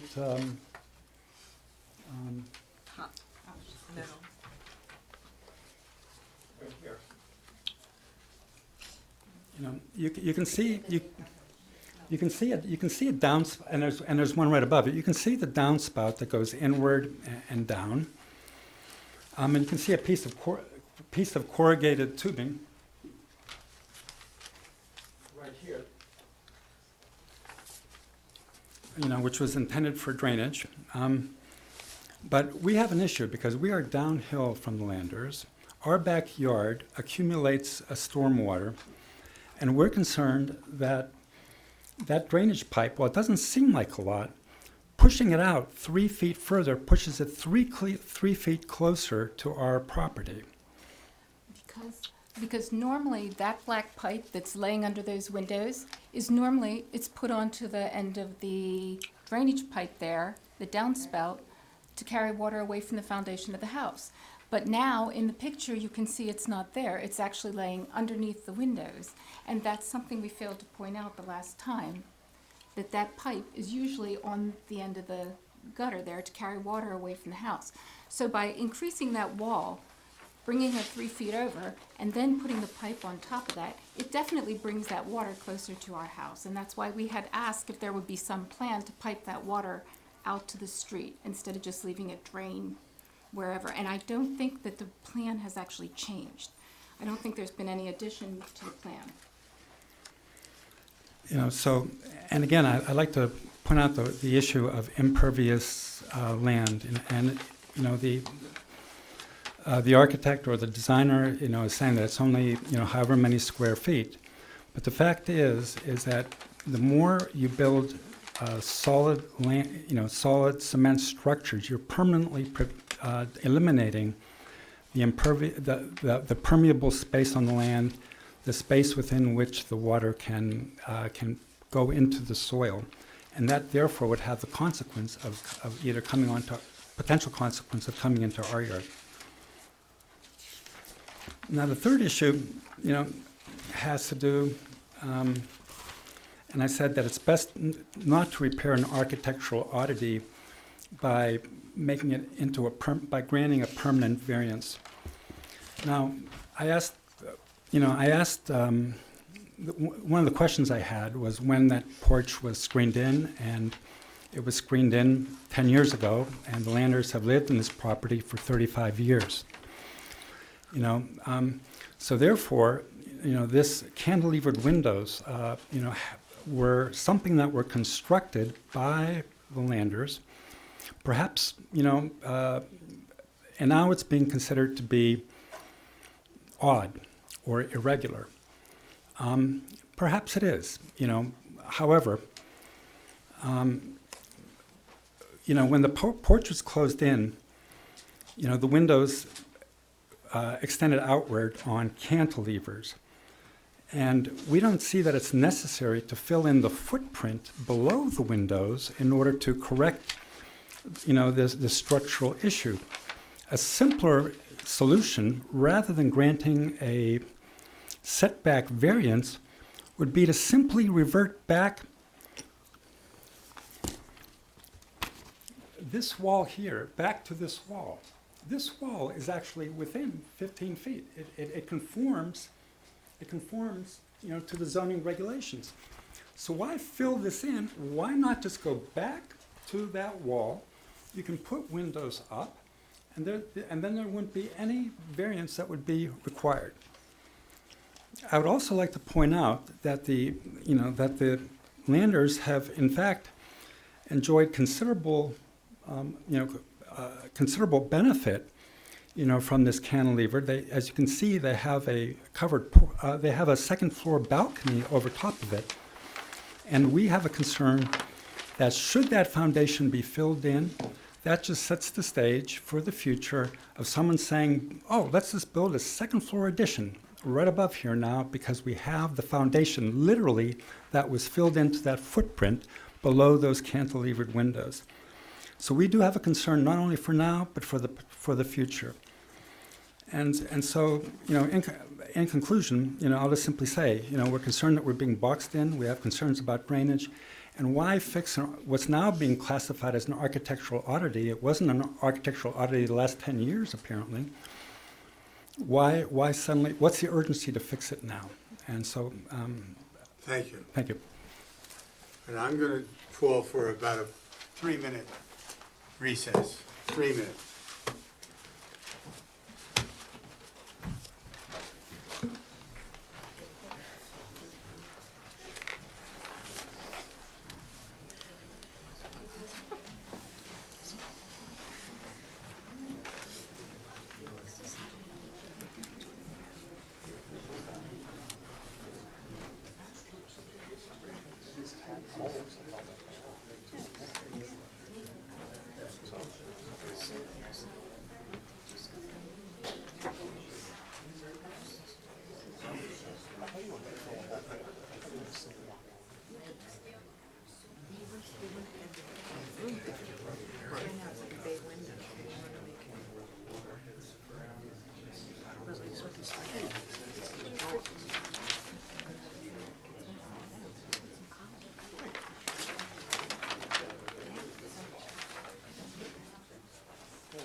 But then there must be something else down there, is that a footing or something?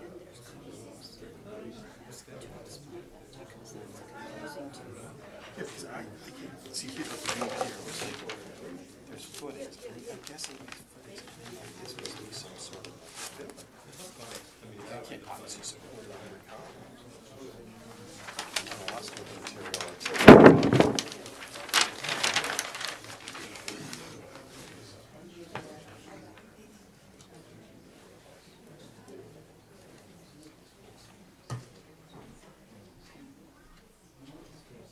AZAC lower panels.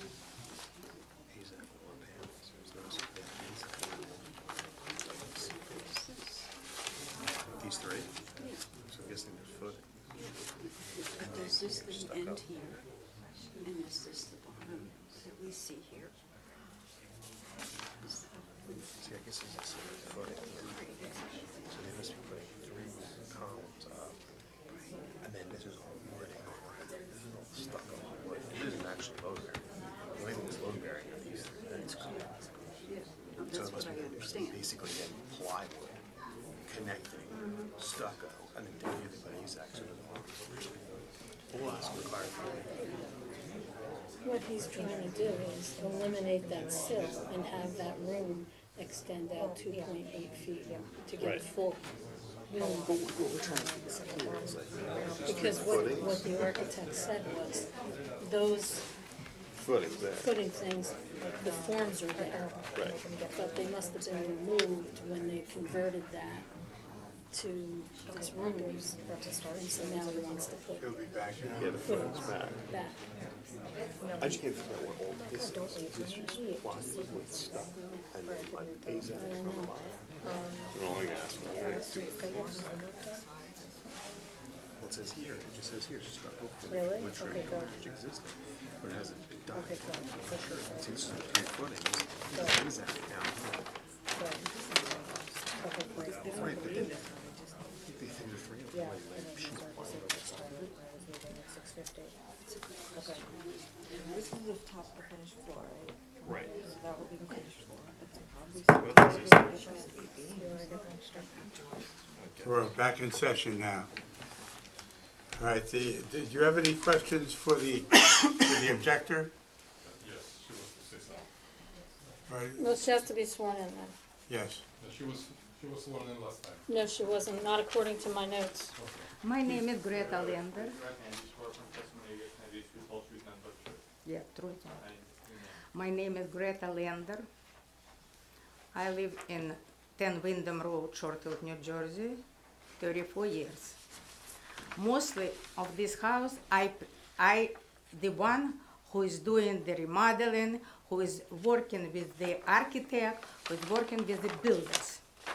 Right now, because it was a while ago, these people live 6 years. I decided to order it the survey.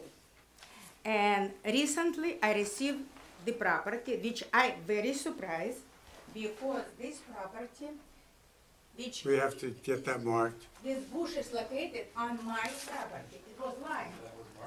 Marked completely straight line. So this is bushes that Wait, I wait a told second. previous owner. Wait,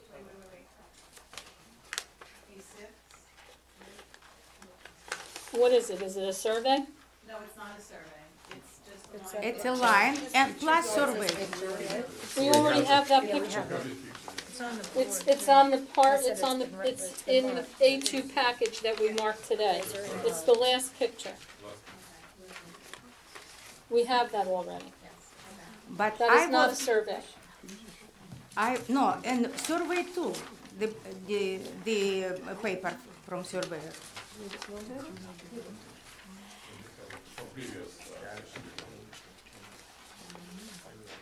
I forgot too that this is bushes really on our side.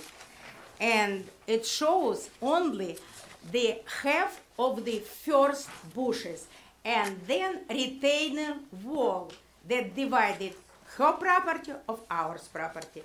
Plus, where's my window, I have my own bushes. So it's a double bushes. She didn't see anything, I didn't see anything. From the balcony, yes, I saw her second little window. But, you know, I'm not interested to look at that window, so it's irrelevant even to talk. So right now, I want just to continue this window all the way down because it's started give cracks. Because it's a balcony on the top completely only on the window from 3 sides. And you know, if you will not give me permit to do it, I will do it on a half of I will continue because I have to support the balcony. This is the main thing. Plus the bushes, last time they told that they will cut the bushes because they want to put the grass, but it's a little, it's a foot. It's a slope. You can't, you know, even walk there. But bushes finally on our side, so she can then do it. If she will do it, I will put it bushes too, because it is really, you know, the fence from her property and my property. That's all. I have a question for the architect. Yeah, I have one too. Yes, go ahead. So the first thing, you have these 3 footings, okay? They're gonna hold up this, I guess you're putting a structural beam that goes across the 3 footings? It could be 2, I mean, it doesn't. No, that's not Come so up much to the the issue. microphone, please. So why don't you just run those up to the existing overhang now? And just support the overhang? Oh, that's possible. I mean, that's a structural, you know, that's a structural fix. Sure. Right. I mean, because instead of trying to, Yeah, no, still trying to get my head around exactly between the bushes and this. The bushes, and I'm just gonna throw, you know, one thing out just so everybody knows it's on board. All right, so we have the survey, you know, the bulk of the plantings are certainly on the Landers property. I verified a couple dimensions before I came today. For instance, these hollies that are the main screen to this are, you know, are really the main, and there's 4 hollies. Then the pine is here, and then they become the mountmores. The Landers just told me if the neighbors want to take that out, they're fine taking that out, and the Landers will put in, you know, 5-foot arborvitaes right along behind the retaining wall. They're happy to do it, and it's done. That 5 feet screen from the property line, there's no difference before or after to the neighbor, because that's how high that fill-in is. So I don't see how it's, apparently I'm not allowed to use de minimis, but it's certainly a de minimis change in terms of the impact. Let's go on back to the neighbor. building a second, okay? You said there originally were supports that were there. You can see posts, you can actually see where there were posts in the ground. And they were just removed for some reason? They were just removed. There's 1, 2, 3, 4, there's at least 4 post pieces that look like they were holding up. In your opinion, is that balcony in danger at this point of collapse? No, I will not say, the balcony is not in danger of collapse. The balcony is being supported by this drop beam in the room. By what? By a dropped beam in the room. In the room. So there's a beam in the room that's supporting the balcony above. The balcony is not the danger. There are these ribbon windows with no posts in them, and because the only thing holding them up is a 2x4 stuck to another 2x4 in the wall, and the nails are gonna give in the middle because it's a clear span. So you're getting bowing here, and then all the weight's coming down in the corners, so you're getting cracking in the corners. So it's the cantilever that is in danger of structurally of a problem. It's not really the not the balcony. cantilever, it's the part of the windows that are hanging It's the window off the wall, beam. right. Okay, so the hardship is structural, it's not for the need of more space. Well, the hardship is structural, and while we're addressing the structure, this screening of the neighbor and a 5-foot high, or really a 3-foot high infill, 3-foot 4-inch high wall lower with a 1-foot 8-inch gap to the ground. The ground is already has concrete on it, so where the gutter hits the concrete, it doesn't get to the impervious surface till the same point anyway. The other stipulations, the landers just made over that breakwork. If really, required, and they thought it was a danger, now it's no increase in coverage, the footprint is the footprint really unchanged. The site does slope in the front, it could bring that one pipe out to the front yard, if that's permitted by engineering. There needs to be an engineering review for that from Millburn Township. Did they allow, drainage to point out of the, to just come out of the, No. Come out of the front grade, but they'd be willing to make stipulations to be able to do this for that 75 square feet and that repair of the wall. So what I'm trying to figure out is, what are you trying to achieve here? Is it that you're trying to increase the size of this room, or create support for this room, or all of the above? All of the above. Yeah, you can see the sill inside. Well, if we have to fix it, we could put a beam and 3 posts underneath. Yeah. But,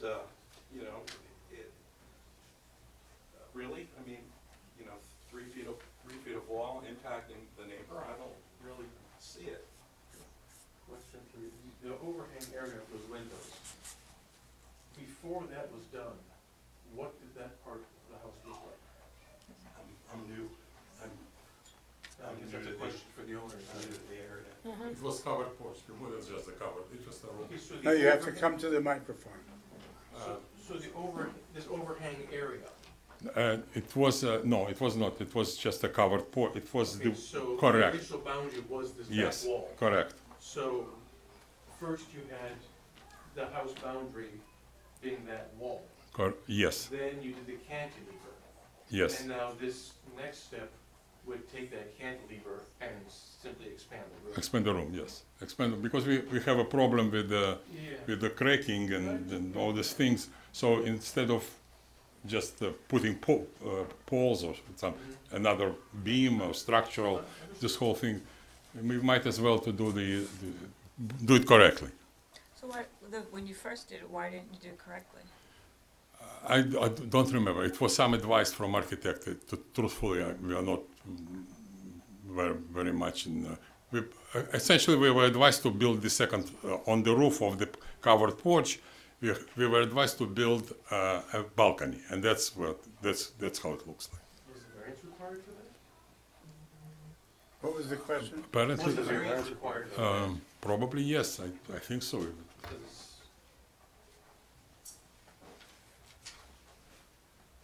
Because it doesn't say that there was any previous appeal request or application made on this property. No. So the Well, we truth, don't know. There's yet. nothing in the record on that. FAR wasn't always in our zoning, right? It's- Pardon me? FAR only came into our zoning maybe 10 years ago or something? Yeah. Yeah, it's probably before that was Yes, done. you Yeah. probably did Would this before. have been a side yard setback issue? No, that's probably why it's cantilevered, to avoid that. Yeah. I think it was done to calculate to avoid the variance. That, I don't know for sure. I think so. If I remember correctly, the architect was. That's why people do Right, cantilevers, 'cause they don't have cantilevers, to yeah. count it in ground coverage or. On ground coverage, yeah.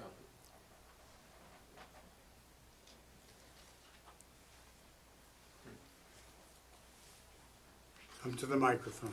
And I want to just mention one more thing, sir, Yeah. that with the water, it's not a problem. First of all, this pipe that she indicated, it was not, never was put on that thing. It was done, it was laying down for absolutely different reason from another, the basement problem that we have on the other side.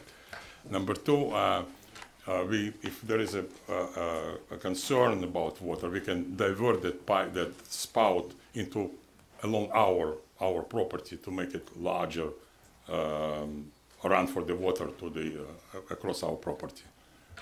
So the water will be absorbed by the ground. So that's not an issue. And addressing the first that the house is boxed, it's all our houses are boxed because it's tiny properties with the small Tudors around, and they all are like that. So you know,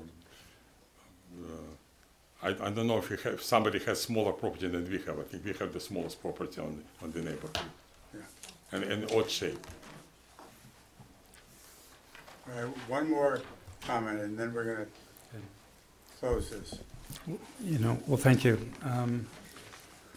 It's, again, I just want to emphasize, that the original structure, that original wall, what was essentially done was cantilevered windows were put in while the landers lived there in order, apparently, or possibly, to avoid setback rules. Now there's a request to make those cantilevered windows a permanent variance, when no variance apparently was originally sought. And with all respect, and we've looked at this very closely for the last 8 or 9 years that we've lived in the property, we are using a very similar picture that the landers are using. But this is a picture my wife took today. And it's in the packet that I gave you. And the purpose is to show you that's the property line marker that the landers had put in. And you can see how close it is to our property. But again, with all respect, they're mistaken. Those laurels, or that vegetation was actually planted on our property, and I've given you a survey that actually shows you that, because the line, they're right within, on the inside of the property line. And so that's all that I have to say. Thank you. Thank you. We're going to proceed to dispose of this case one way or the other. We have an FAR application before us, which has to be voted on separately. And I'm open to any motion that might be made. Can I Either, just question real quick? yes. Because, let me find the previous sheet. Because this was before us,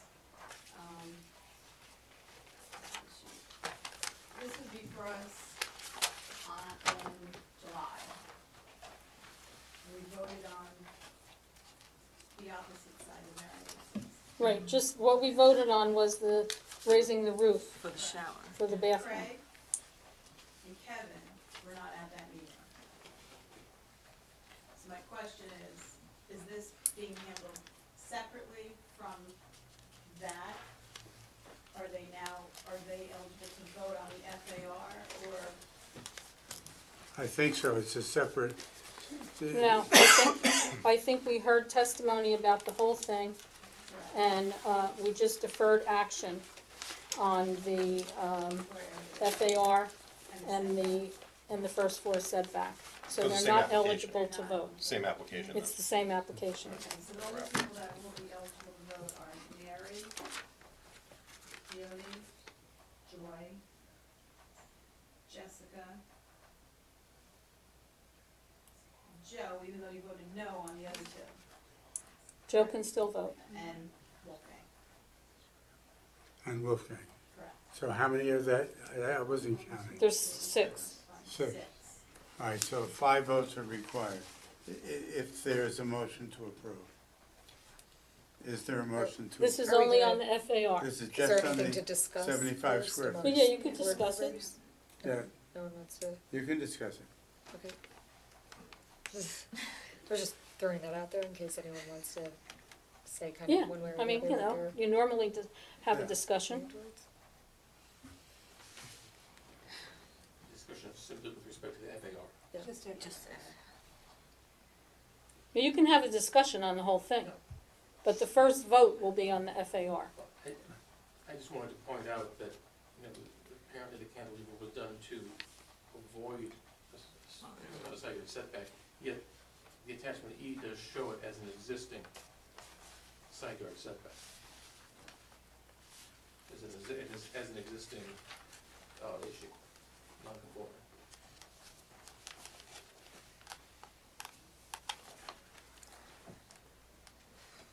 Well, because it's non-conforming to the current zoning. And it changed in the past 10 I don't know when it changed. But it does not currently conform to the current zoning. Right. I'll entertain a motion either to approve or deny. I think that there needs to be a little conversation about this. I don't like how it's come to us, but then I don't like the way it looks. If we would have it stay the way it is at the back of the house.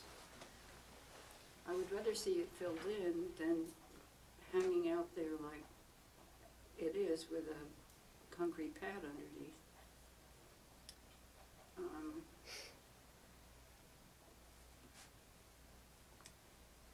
And I would like to see the drainage issue addressed. It's just one of those things that it's not good, it's not horrible.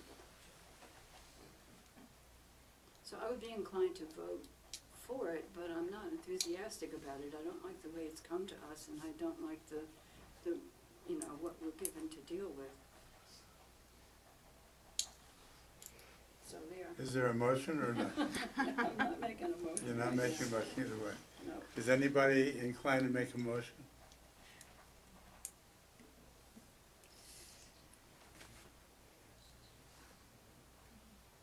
I move to deny the application for the floor area ratio variance. Is there a second? I'll second that. It was a motion to deny. To deny. All right, now the vote will be, a yes vote means to deny. Mary McNett, No. Jody Sharma, No. Joyce Siegel, Yes. Wolfgang Torres, Yes. Jessica Black, No. Joseph Steinberg. I knew this was gonna happen. No. All right.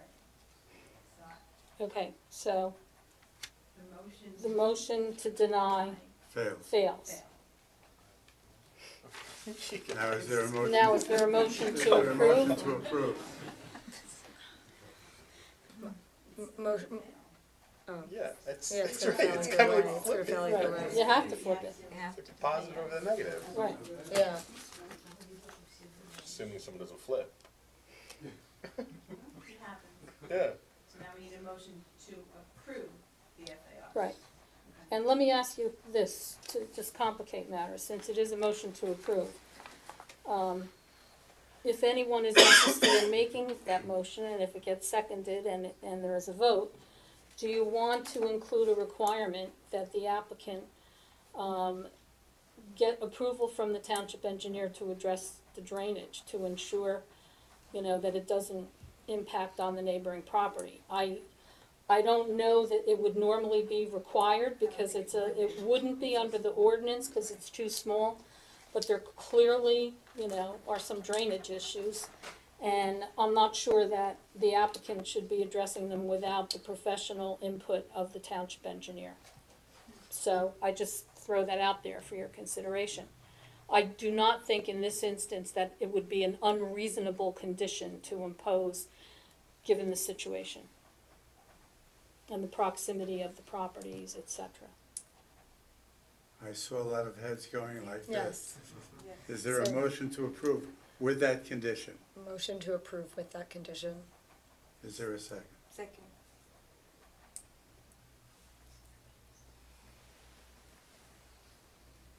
Mary McNabb, Yes. Jody Sharma, Yes. Joey Siegel, No.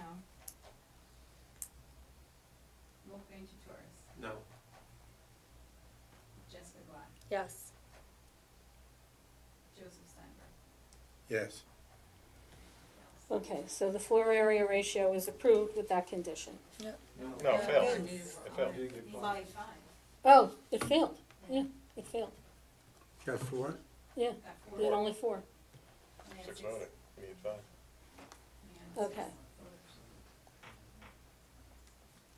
So, We now have the side yard setback.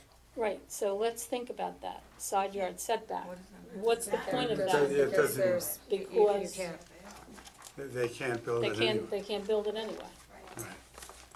So I would say that the side yard setback is subsumed within the Right. failure to garner the necessary votes for the FAR.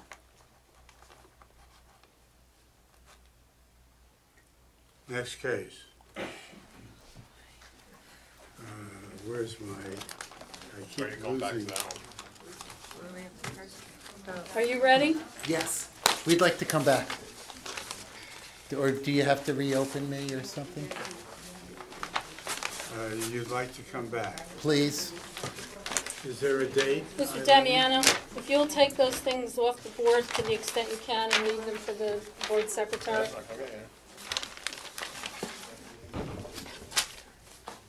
I'll come back to that. I think he's coming back another. No, I think coming back another. Yeah, I think so. I think coming back another. November 4th. Oh, wait, you mean you want to come back another date? Uh-huh. I thought you meant you wanted to come back to the. No, I've had enough. You want I've another had date? enough. We've Can't had take enough it too. anymore. But I'm gonna make an announcement that this Romano matter, which is calendar 3676-19, is adjourned till November 4 at 7 p.m. in this room in the municipal building at 7 p.m. No further notice will be required unless you There are new Modify you something. mess up and have some new variances New that you didn't variances. include in your Who's notice.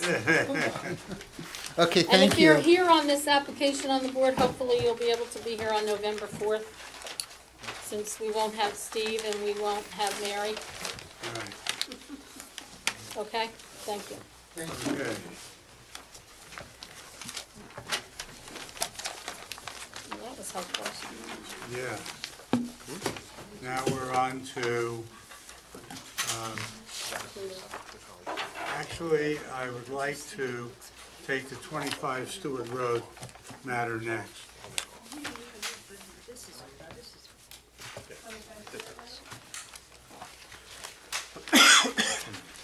That's the, that's the height variance? Yes.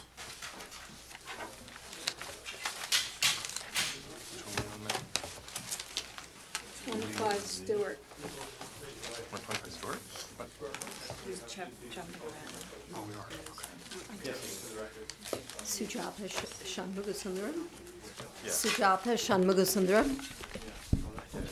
Yes. Sujatha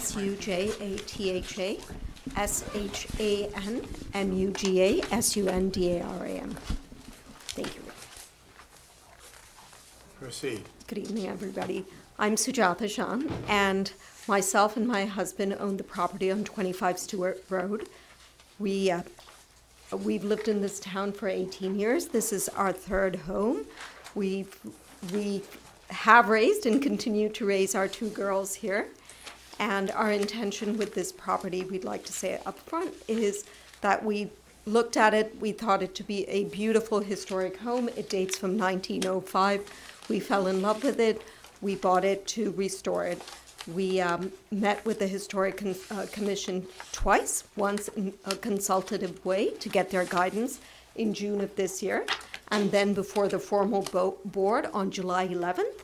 and had our plans approved from them. So essentially, we incorporated their guidance from the June meeting into our July, into the plans we presented in July and were approved for them. We have the memo from that to be passed out. It wasn't included in our application, so I'm just gonna, whom should I contact? And one copy to our secretary. We'll mark it A1.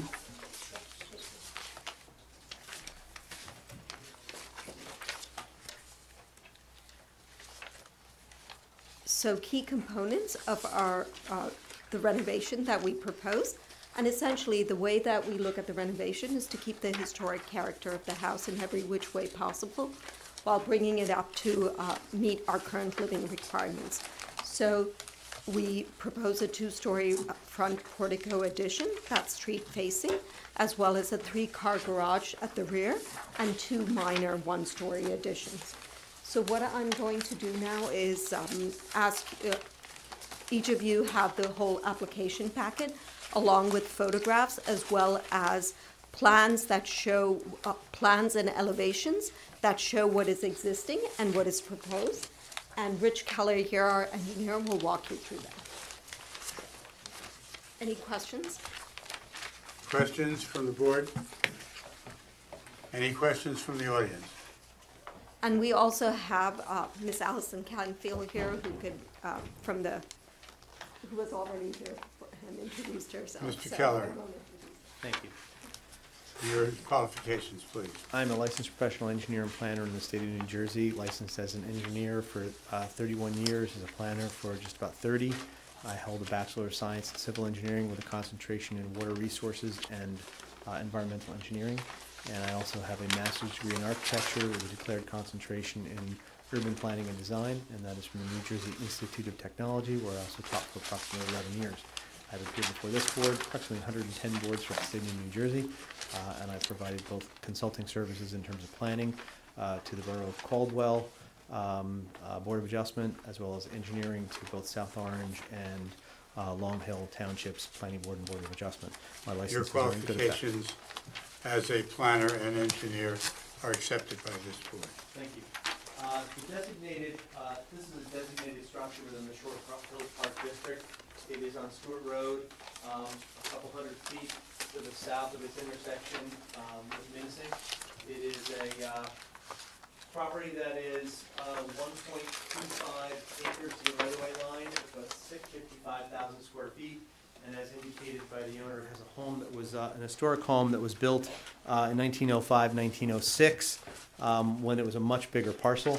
The applicant did provide you with color drawing, color photographs in your package, which do show, this is one of them, which does show the larger tract in the upper left-hand corner, and it shows some pictures of, on the top, what the house looked like in about 1930. The center picture here from 1930, that you can see there was a 2-story porte cochere attached to the front of it. That was actually removed sometime in the late 30s, we believe, probably at the time the property was subdivided. There's another 2-story portico that faces to the south, and that was at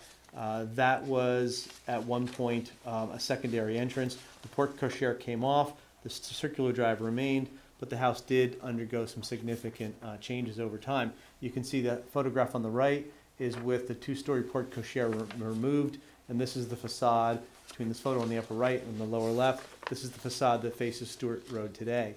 On the back portion of the building, and I'll go back to my variance application drawing, variance application grading the plot plan, dated 7/15/2019.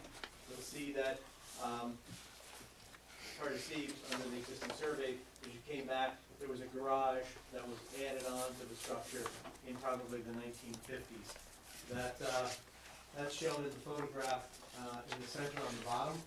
And when you look at from the rear elevation, you can see there's that garage addition, which is barely meets height requirements, and there's actually no physical connection from that 2-car garage into the main house. Has none of the character of the existing home. When applicant, and then there's the second set of photographs showing the south side elevation, which will be restored. One of the applicant did meet informally in June with HPC. Among the one of the things that the HPC felt strongly about was that there should be some form of addition put on the street facade to go back to what the building originally looked like. And so there was an agreement to do a two-story portico, not the porte cochere, but something that had the same stature but was projected less off the home, and that's part of the application. That was one of the requirements or things that was heavily endorsed by the HPC. The other was, and I don't know whether the genesis came from the team or whether it came from HPC, but they were also quite excited about the possibility of getting rid of the garage, because it really is an appendage that's not of the character of the home, and the ability to push that back in, turn it 90 degrees, drop it down, and then articulate it with the same balustrades and detailing that's on the rest of the home. I believe you also have the design packet from Amendum Design, and you can see A1 is the existing front elevation with that porte cochere removed in the late 30s. You can see that there's the engaged two-story portico goes back on the front. Photograph A3 is that right side of the house facing the north. You can see the garage appendage with no actual physical attachment or way to get into the home. So you go into the garage, you come out of the garage, go back up into the side porch. What they wanted to really do is integrate that in both into the spirit and architectural language of the house, as well as make it connect, make it function, and it would serve as the base for a terrace that looks over the expansive backyard. That's evidenced in the side elevation on A4, where again, they pick up that stone base, the balustrade comes across, so they're picking up the historic detail and extending it out over the garage. The rear elevation, similarly, you can see the garage elevation, which is really kind of not of the same era and vernacular or vocabulary, and that's now been adopted in with the 3-bay garage with the terrace off the living space above that opens onto the backyard, cascades down to the backyard through a stair that meets the other stair that comes off the large portico facing south into a terrace area, and then out spills onto the lawn. On the drawing we have before you, you see the south portico comes down some stairs. There's some stairs that come off the terrace elevation, which sits over the garage, into an area. Then we come downstairs and into the garage area, or you can cascade down into the lawn area. One thing we were very careful to do is we wanted to reestablish the circular driveway in the front, get some of that grandeur and access back. But we're also very careful to, at this point, really tread lightly on our movement into the backyard. The only trees that are really necessitated coming down, there were a few on the driveway, and if you've been to the property in the back, you can see there are a bunch that have fallen down or are coming down. And so the only ones we're really removing in the backyard are trees that are dead or dying. I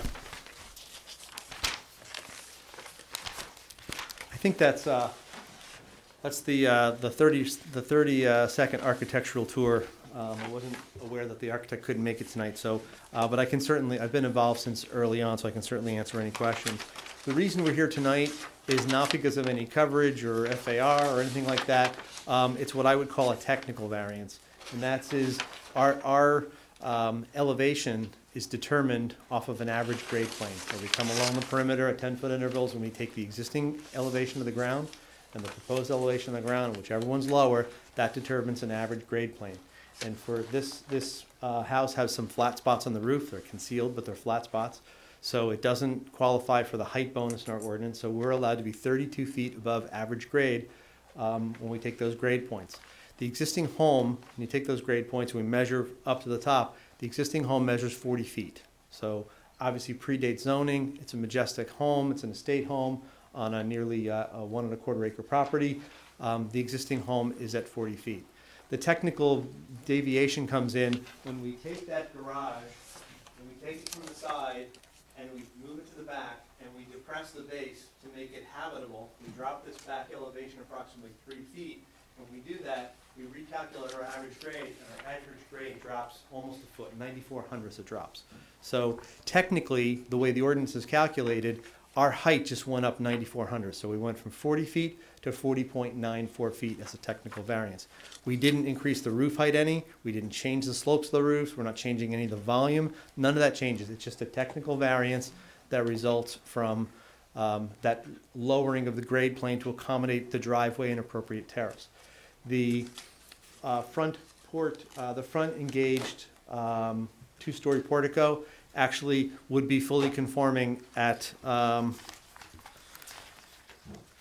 without the drop, that would be fully conforming at 31.52 feet. But when we have that 0.94 drop in the average grade plane, that engaged portico in the front goes up to 32.46. So technically that's a C variance on that height, a D variance for the main building because it's more than 10% above what's permitted. So they're both technical variances. That portico, as is shown on A2 of the architect's package, you can see it's far below the upper roof line. It basically was designed to match the exact same slopes and the exact same height. It's actually a hair below, this is narrower, but it's a hair below the engaged portico on the south side, but we kept the same slope, and basically it is clearly subordinate to the main structure and not in any way challenging as to the height. It doesn't have any impact on air, light, and open space to the neighbors. It's really an architectural feature that the applicant felt strongly about, and it requires a C variance for that. So we need a D variance for the overall height for a technicality, and we need a C variance for the height of that portico, again, because our grade plane dropped. A D variance, when we look to the standard of that, we look to the Grasso versus Borough of Spring Lake Heights case, and the court found that the concept of special reasons must be tailored to the nature of the variance and the governing body's reason for implementing such a variance. So it's almost similar to a Coventry Square case where they say you really have to look at what was the purpose of having a height restriction, and that's usually to protect air, light, and open space, not overwhelm the neighborhood. And we need to tailor our special reasons so that we're making sure that we're not offending any of those purposes that the town has a height variance, an ordinance to begin with. And again, that's generally to ensure air, light, and open space are preserved. We think that clearly this home can facilitate and accommodate that front two-story engaged portico. We think that there's no impact on the neighbors because the only thing we're doing is we're lowering the ground where they can't see it anyways because it's going to be well screened and protected through retaining walls as well as vegetation. So that lowering will not be perceived from anyone in the neighborhood. What we're really doing is we have an opportunity to restore a home back to its 1905 splendor. I say it all the time. I love my historic preservation clients. I think they're crazy. There are very few people who would take this kind of expense on. I think they should be nominated for sainthood. Or a straitjacket, I'm not sure. But we thank everyone that they exist in our community. We think that this is a great application. We think it certainly does not, there's no negative impact to the neighborhood, and there's certainly no impediment or impairment to the intent and purpose of the master plan. We think it's a great application, and we ask that you approve it. It was endorsed by the HPC. And because not all of the requirements or the discussions are in the resolution, we asked Ms. Allison Canfield, the chair of HPC, to be here tonight in case the board had any questions or wanted verification about their endorsement of the two-story portico or their endorsement of the shifting of the garage. Thank you. Any questions from board members of this witness? I have a question. Yes. So you mentioned two variances. I'm looking at attachment E. It's one variance. It's one variance for height, but it occurs in two places. And so Okay. we noticed for the more stringent D variance, but technically the front portico also needs the same variance, but it's Okay. a C version. I'll pose the question to our attorney. Is that, Well, that was what I was gonna confirm, that we only needed one variance to exceed the 40-foot height, to exceed the height at 40.94 feet. Correct. That's the larger of the Yep. two. That's the more offending of the two. Mm-hmm. is that okay? Yeah, that's fine. Anyone in the audience have a question of this witness? Ms. Canfield, would you like to step forward? Again, I'm sorry, I've already been sworn in, but Yes. No, you were sworn in another Okay. case. I do. Thank you. Allison Canfield, Chair of the HPC, Historic Preservation. Again, I'm asking this board to approve this application. We ask the applicant to go above and beyond and bring this and restore this house back to its grandeur. Also, with the garage being added in 1947, this is again that non-conforming kind of lot where it actually owned the two properties on each side of it. So it had plenty of space to do and have a garage, a detached garage, whatever. But because of the subdivisions and that took place prior to HBC in place, we ask that the garage be put to the back of the house and come in from the back instead of the side. So we really push this applicant to do some things to preserve this house. Interesting fact is there is a book right now being written. This house was actually one of the first houses in the actual Short Hills Historic District. It was owned by a Mr. Davidge that owned a U.S. leather company. And I think it represents or should be a pillar to this community. So I'm asking again the board to approve this application. Any questions from board members of this witness? I have one question. Please. The coach share that was on the property that was removed, was there a reason why you didn't want that restored? It is being partially restored. The history and the Historic Commission kind of went round and round about this. But that road used to be Taylor Road. So it was that house sat on Taylor Road. And it did set back a little further from the house. So we compromised by saying we're putting the two-story, actually, what is it, the porte-cochere was originally on there, is the drive-through, correct? So what we did is we allowed the same design, but to push it back off the road a little more since it became Stewart Road and Taylor no longer exists. So, and again, the property shrunk. So there were a lot of things that we decided on, in that decision. Okay, thank you. Mm-hmm. Any other questions? Anyone in the audience have any questions of this witness? Thank you. Any other witnesses? Close the public portion of the meeting. Any comments from board members? I think it's a great plan, and I'm very, very excited to see this house being restored, and really gonna be looking, if it's approved, really gonna be looking forward to seeing the finished product. I have one comment. I just say, we love you and we don't think you're crazy. Well, some of us don't think you're crazy.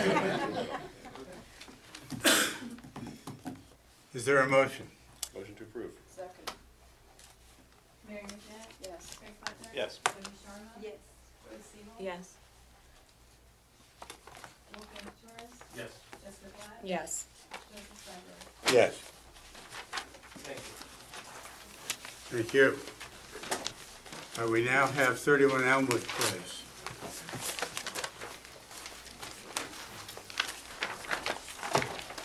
My name is, okay. I do. Okay, my name is Zhu Ping Liu. Yes, it's ZHUPING, last name LIU. My address is 31 Elmwood Place. Can I continue? Okay. So I'm living in this non-conforming property that is in 31 Elmwood Place with my wife, my little two kids. One is 5-year-old, and the other is 9 months. Okay. So we bought this house like a year and 2 months ago. So because the kids are small, so our in-laws, my parents, often come from China. Usually stay for like 4 to 6 months. Also, I, as a university professor, most time I work from home. So all these family needs call for a little larger house than our current size. So our purpose for this variance request is to have a house that we can comfortably live in for many years to come. But currently our kitchen, our unfinished den is very, very small. And there's no reasonable way to expand it on the current footprint to a reasonable size. In addition, our master bathroom on the second floor is about 4 feet wide, with a shower that is only 2 feet wide. So also there's not much storage room on the second floor. So what we want to do in this request is basically 3 points. One, we want to expand our the small den to a family room that we can let our kids play in. The second, we want to expand the kitchen to like a nicer eat-in kitchen on the first floor. We also want to expand the small master bath on the second floor and also add a storage room. The third one is a portico in the front. We feel like a portico is necessary to first improve the look of the house, and second, it will help protect the family, especially the kids, from ice and snow. So everything we propose in this plan is in the, most of the, except the portico, everything else is in the back of the house. So we feel it won't affect the neighborhood. And also the portico in the front will substantially improve the look of the house and also improve the safety of the children, for the children. Overall, we feel the proposed plan will improve the value of the house and also improve the look in the neighborhood. That's all I have. And then, Questions of this witness? I have one. Sure. I'm looking at the sample of adjacent properties. You have pictures of a number of neighborhood of houses there. Right. Why is there no picture of the house immediately as you're facing your house? Immediately, there is one. immediately to the left. There's no picture there. Picture on the left? Picture of the house on the left. So that one is because it's on the side, right? It's a different direction. But No, it's facing your street. the other side. No, the house immediately to your left.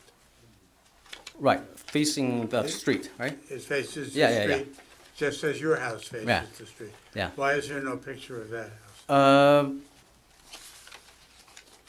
I mean, I can help the picture, but I feel like those other pictures are, the houses are more similar to us. The one on the left side, because it's a what we call corner property, so the orientation is very different. Okay. Next, any other questions from the audience of this witness? Any other witnesses you have here? I have my architect. Come forward.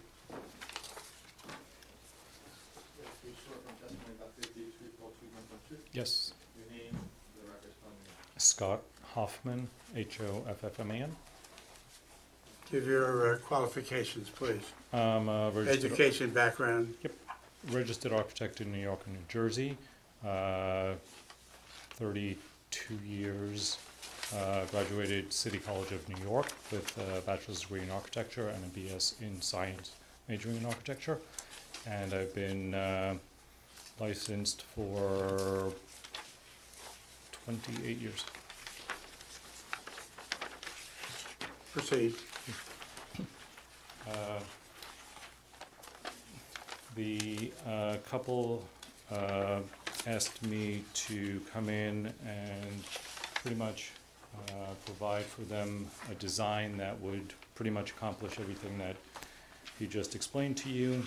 And the variances that we're asking for, on the first floor, we're just talking about that 6 feet 7 inches towards the back of the existing very narrow den, and there was a porch, and this corner was knocked out, which we wanted to infill.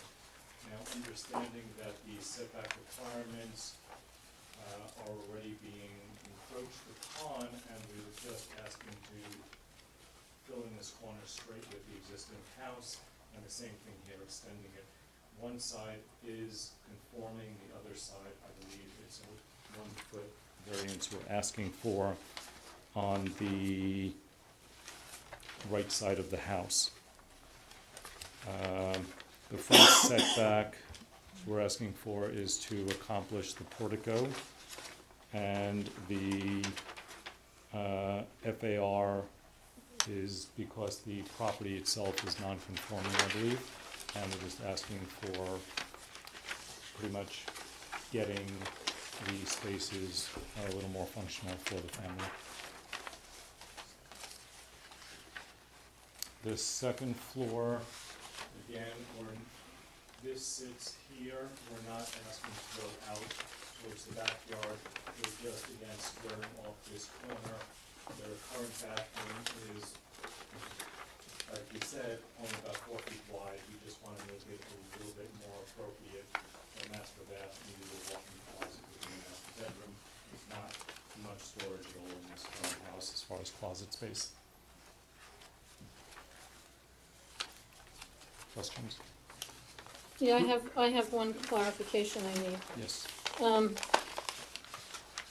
I'm looking at attachment E and attachment F, and I just want to clarify.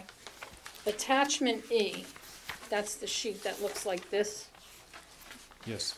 It indicates that the front yard setback, the existing is 34 feet and the proposed is 29.5 Yes. feet. But when I look at attachment F, it indicates that the existing front yard setback is 35.5 feet, and the proposed front yard setback is 25 feet. And the survey indicates that the existing front yard setback is 35.5, and And we're asking for 20. and you're asking for 25. So Oh, I'm just right. trying to figure out, you know, which is correct, because we want to make sure that if the board's inclined to grant you relief, that we're granting you the correct relief. Yep, understood. Because Eileen's attachment appears to follow the request for 29.5 feet. Because I didn't measure to the end of the steps, because the roof was only going, sorry, into the roof. To Okay. the platform. Not the platform, not to the steps, because there's nothing over the steps. Okay, so the front yard setback they're requesting is 29.5 feet. Correct. Okay. And that's only because it's steeper than 4 feet. Had it been 4 feet, they wouldn't need it. Right. I have a question for you. Did you look at the other surrounding houses insofar as whether they had front porticos? I did originally when I was called in exactly a year ago, I think almost to the date. You don't remember? I don't remember. I believe that many of them did, but I just don't know the adjacent ones.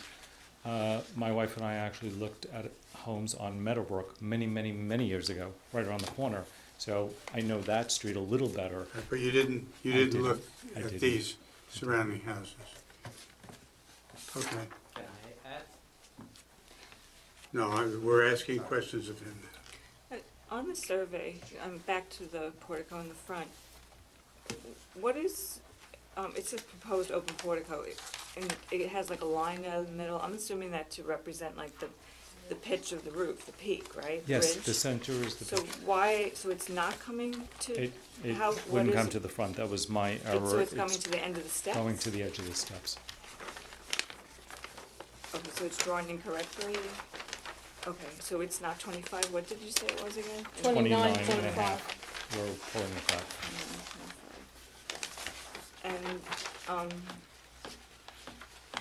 I have a question, it just seems large, even if it's not 20, how come it's so large? The existing front door and is existing, obviously, the steps are existing, and we're pretty much trying to cover the existing steps, and they go pretty wide. That's the reason, and to bring it out to just keep it from getting iced and snowed. You're keeping the existing steps? In this plan, yes. And they're 8 feet wide? They- This is a really wide step, that's very wide steps.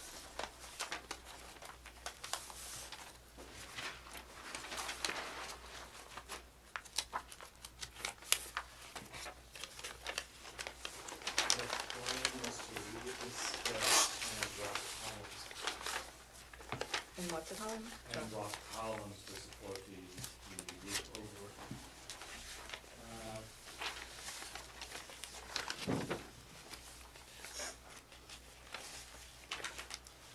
I believe when I measured it originally, it was 8 feet, that's why it's shown that way. I will double confirm that.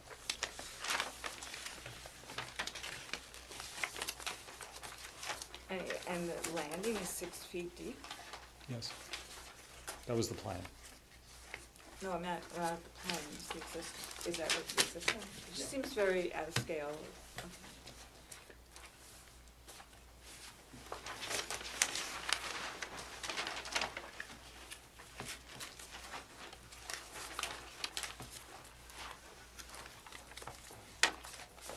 You consider that. Yeah, it just doesn't have columns. It's still a portico. If I can take half a step back, I believe the existing platform is 6 feet wide. Why? When I went to drop the columns on it, it made it too narrow.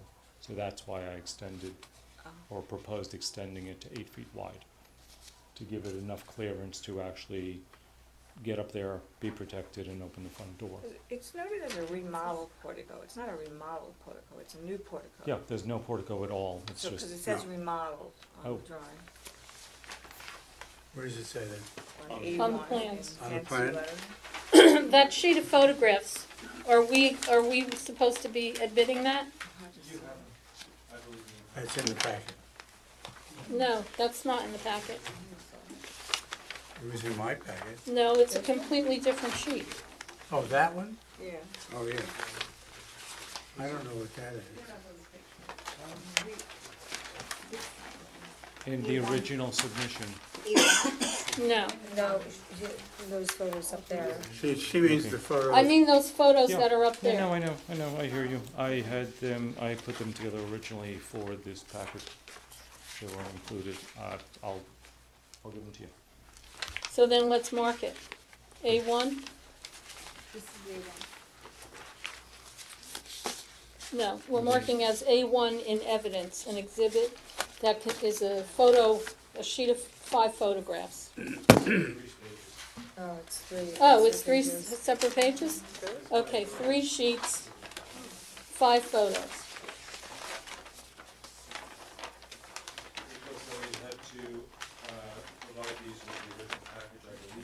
She doesn't have them. So if you would take them off that and hand them to Eileen, and she's gonna mark it as A1, a 3-page exhibit, so we can pass them around. I have, I think, 2 of these copies.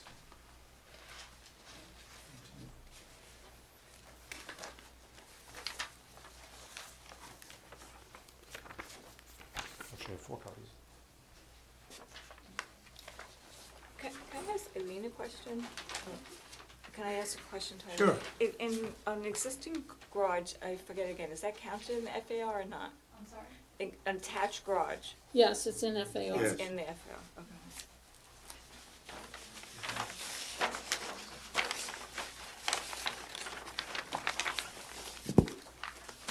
Scott, if you could give me one, I'd appreciate it. Thank you.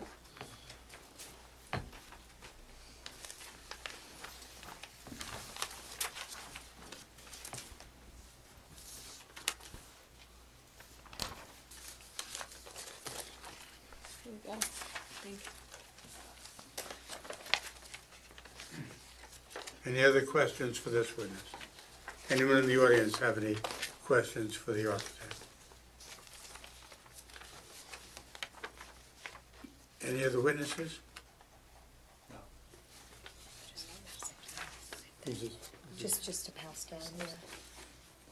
So, Here's another set if you want to look at them. Okay, I'll close the, anyone in the audience have any comments about this application? Can I ask a question? Yes.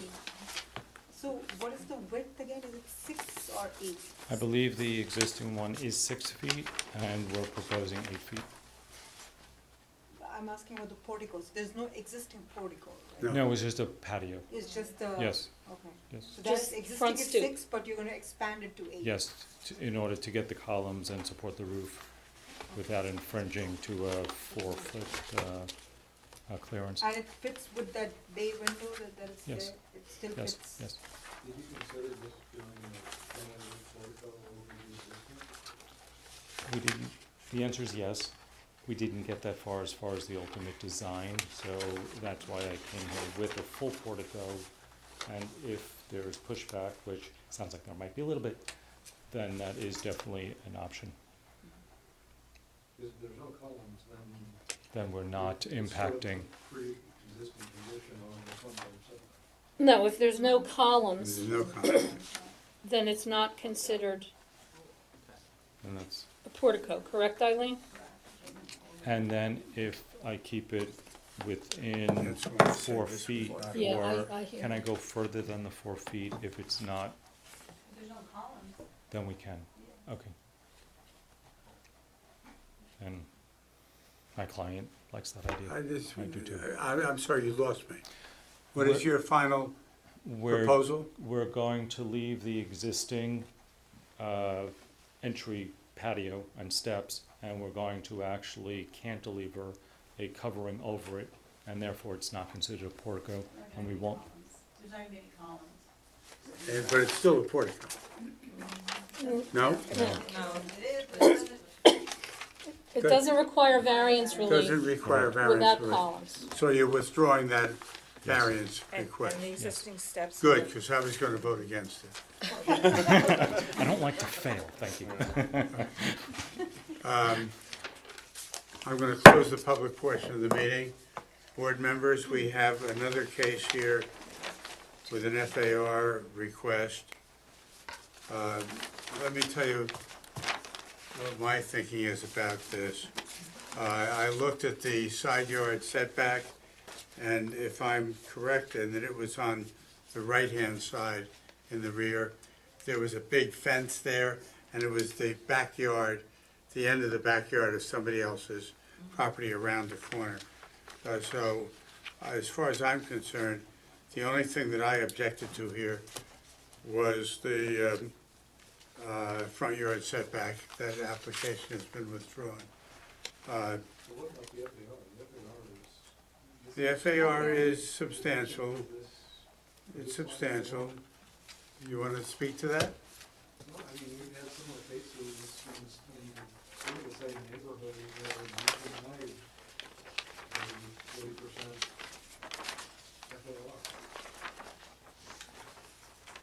The maximum allowed is 36. 36, and they're looking for 48. That's 40.8. 40.8. What I'm looking at doesn't, it says 4.8, so it's 40.8. The 4.8 is the difference. A little bit more than 10%, right? No, it's more than that. 12%? 36 to 40 is 4, it's around, 15%. no, it's not, 15%?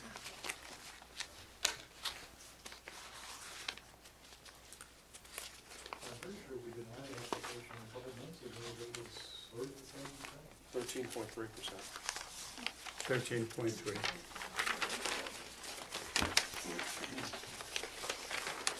When I looked at this site, my honest thought, when I was envisioning this condition for the country, that given the size of the yard and everything, it just looked big. I mean, it just looked big, that's all. My concern was with the right side elevation, in terms of the length of the continuous wall. Yes, 43 feet. That So there was no break in it, there was no, additional side yard setback, it would be a very long wall. That's, other than the portico, that was my concern. I don't really think that that can be seen from the street though, can it? With that fence there? Well, I don't know if the fence is always gonna be there, like, Pardon me? will the fence always be there? I don't know. That's a good question. But it aligns with the backyard to the next, oh, sorry. We've closed the public Sorry. works in the village. No, I'm just saying, I thought that was a lot of, that's why often you see additions where, you know, that are, they cut back in 6 inches or something, because to break that very long wall, and we see a lot of long walls now in coming, and those are scary. I mean, yours is not 2 stories, so that's better, but it seems like a lot of wall.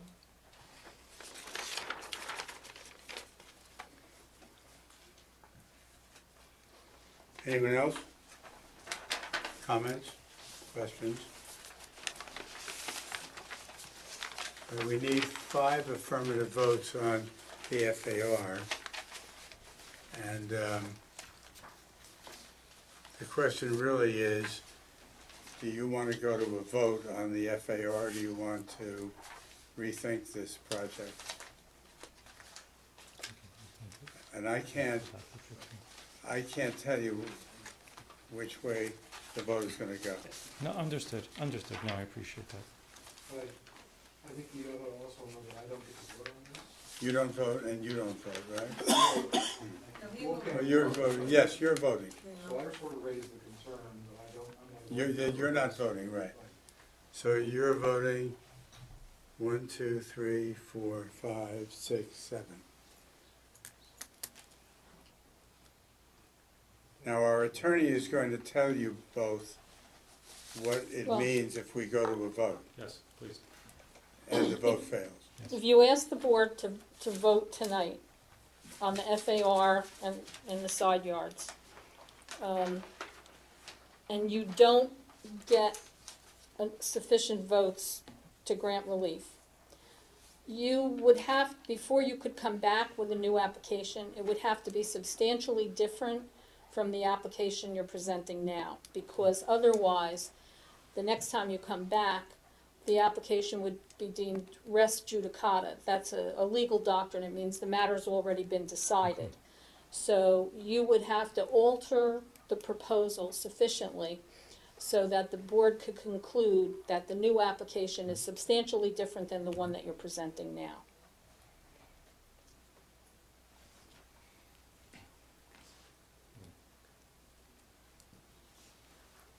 If it's okay, we'd like to, You want to go forward? we'd like to come back with some modifications Okay. where, if I By can, name? Carry the application. When could they come back? I know we're getting jammed up in, you're totally booked in October, right? I'll say November 4th, but I don't even have my book with me. November 4th? so it's two months out. Okay. Okay, thank you. Can I ask one question more as a recommendation? Because, again, we should have 8 feet from the right side yard, and right now we're at 4. If we take that back a foot, it would be no longer necessarily in the back variance. I don't know, you'd have to do the math. That would be good. Well, if you pull that back to 8 feet, you're not gonna need a side yard. He doesn't have 8 feet there. Well, No, No, if I he did, pulls it right now back- it's 7 feet. right, The if way you it's pull it back drawn. another foot Then we're fine. on the addition, Okay, then you wouldn't need side yard okay. even- setback on that side. Okay. But I don't know what it's gonna do to your floor area ratio, And but that's it'll what make I'm some gonna try to difference to that reduce. too, but it'll give perhaps some, change in the facade, maybe to architecturally break up that 43-foot long wall. All right, let me make a formal announcement now. This matter, which is, Is there anybody Cal- here on this application? Okay. I've got to make the announcement anyway. Calendar 3706-19 is being carried to November, Eileen, 4? Eileen? Yes, November November 4th. 4, right? 2019, 7 PM in this room at the municipal building on Millburn Avenue. Thank you very No much. further notices are required unless you have new or increased variance requests. Thank you. Thank you all. Okay, we're moving right along. We're gonna get at least one more case in. Oh, no, you're getting both of them. Okay. We're gonna get Okay. both in. Okay, next is calendar 3709-19, 18 Parkview Drive. Megan Marks. How many witnesses do we have in this case? Two. Two. Owner and myself. I do. Jonathan Katz, Katz Nouveau Architects. Megan Marks, MARX, owner of 18 Parkview. Let me grab my board.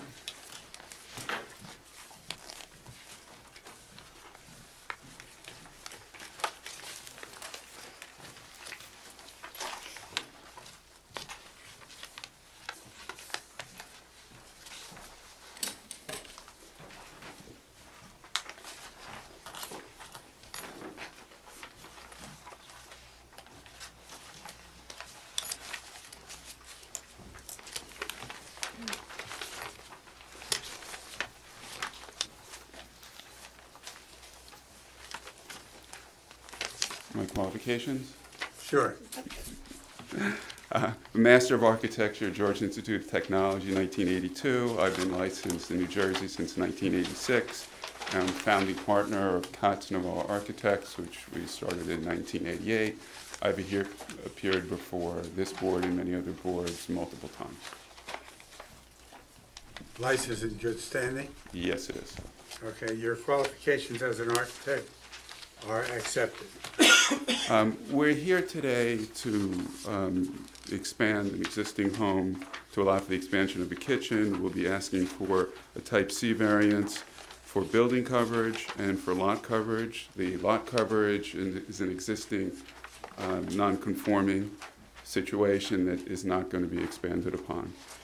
At this time, I'm going to let Mrs. Marks speak to give you a little background about why she's looking at doing this addition and expanding the home. Hi, good evening. Thank you for your consideration tonight.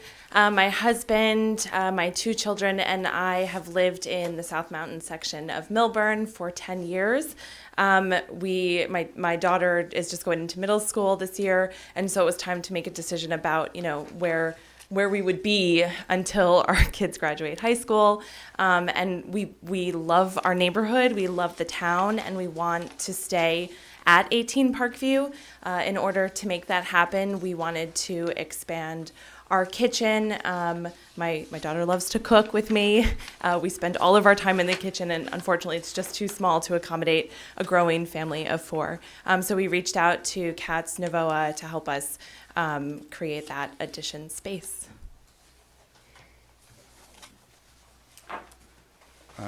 I'm going to pass out, I've got 5 exhibits, which are photographs of the existing condition. I'll mark them A1 through A5. Okay. A1 is a front view of the home.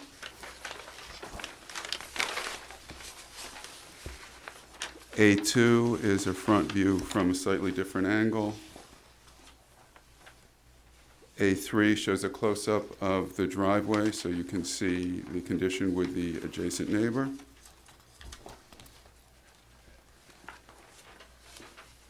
A4 is a view from the rear looking at where the addition is proposed. A5 is similar from a different angle.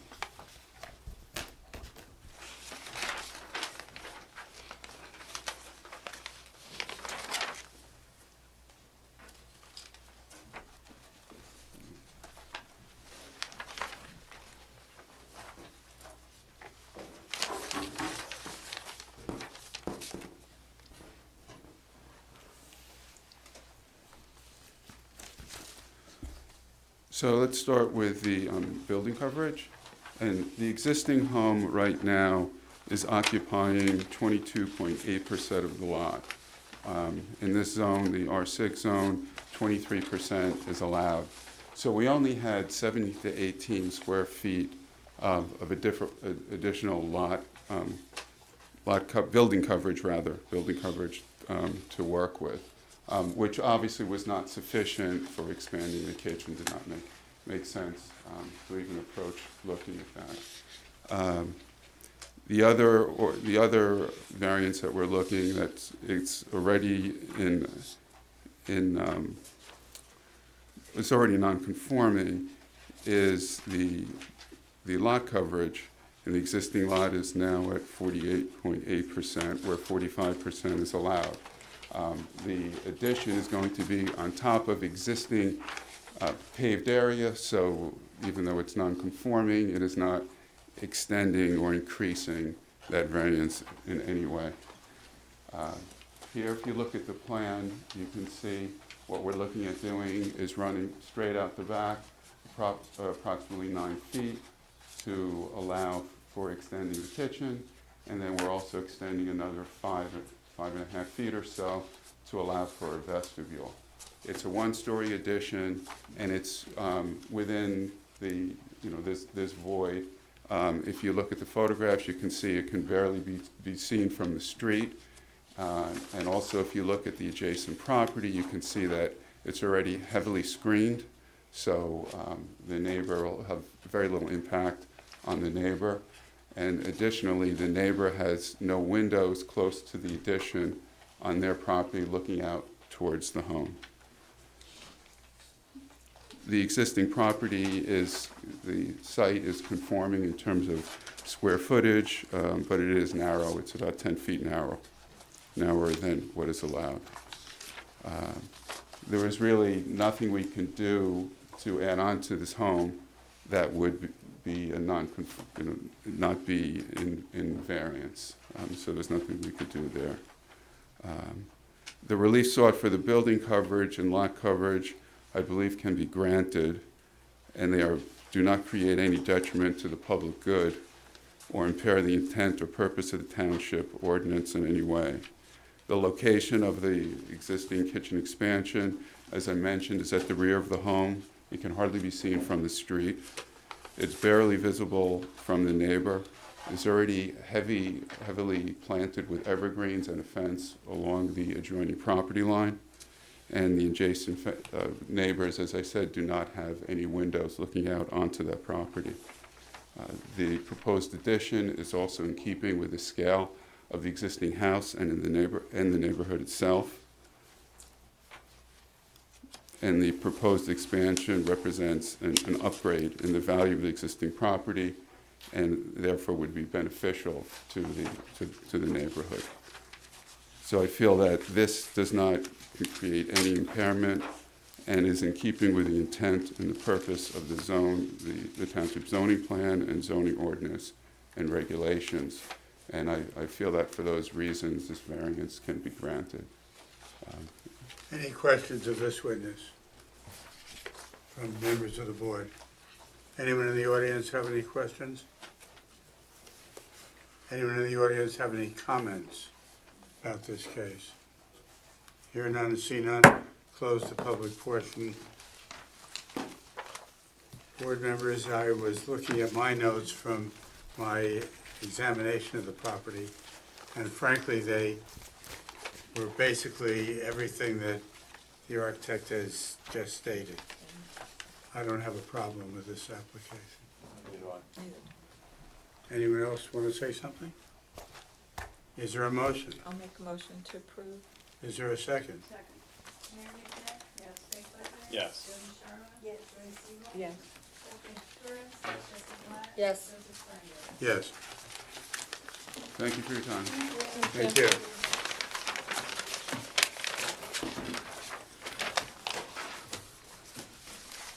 Last case, we are going to get to it, Eileen. Calendar 3711-19, Daniel Cohen at 17 Railway Road. That's it. Yes.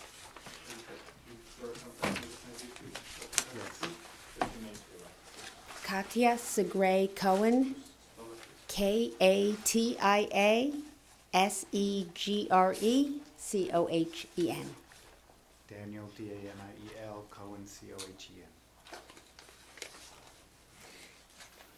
Thank you for seeing us tonight, and I'm glad we're going to get squeezed in. It's very exciting.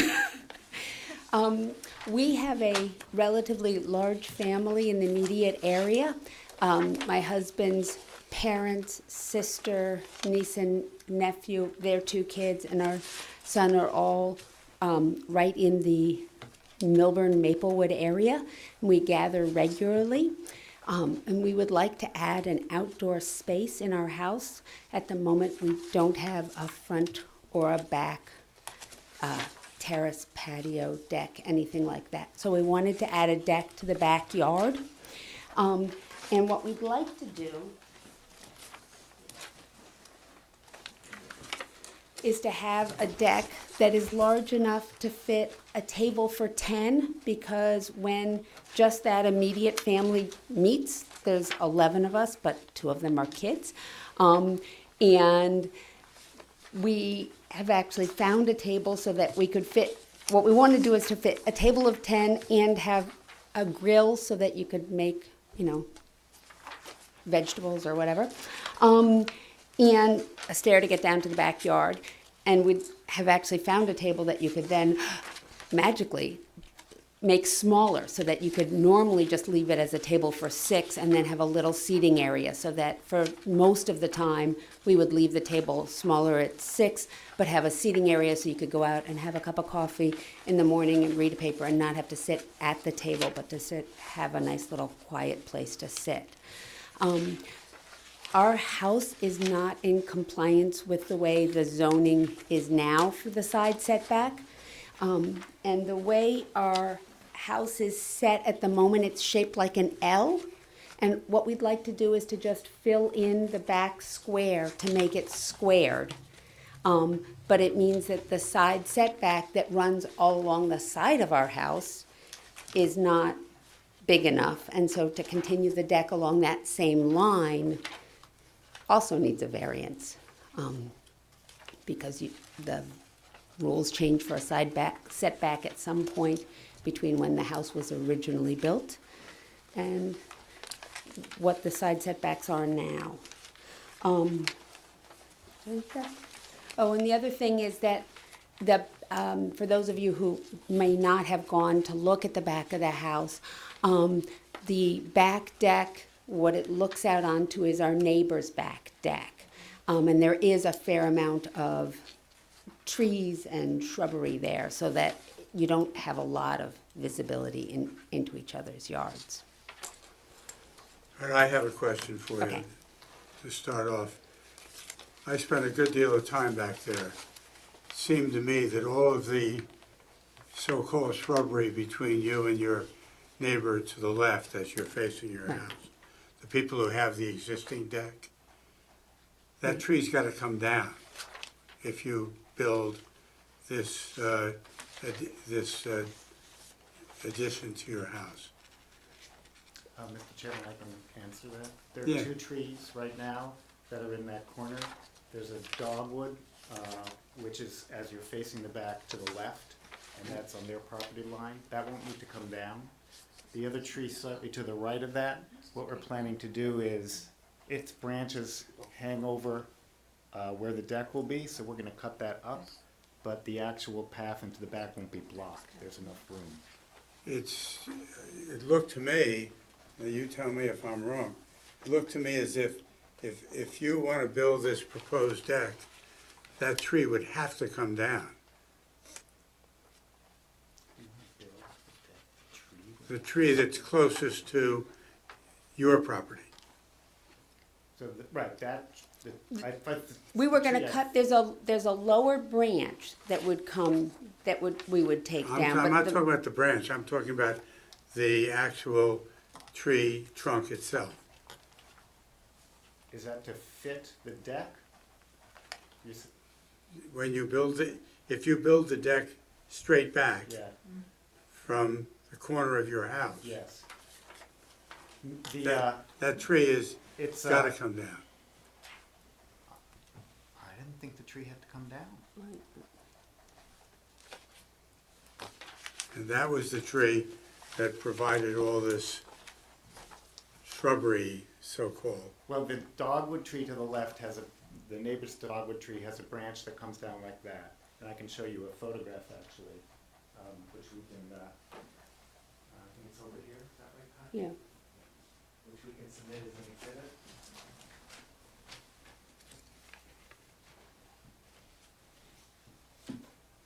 Let's mark that, mark the back of it, A1. A1. Mark the with back. t- So, It's attached. With today's date.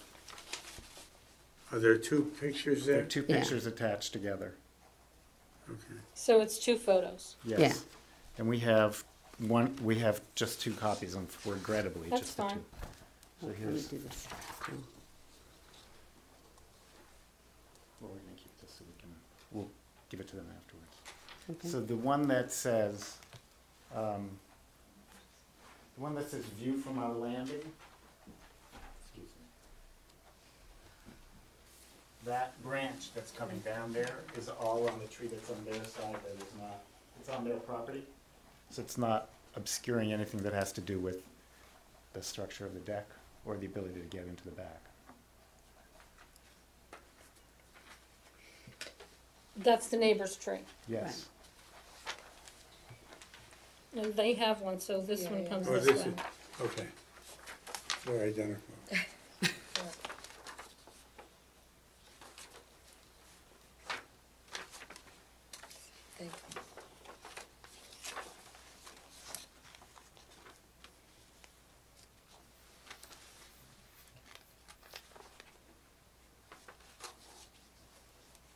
So the front picture is the tree on your neighbor's property. Yes.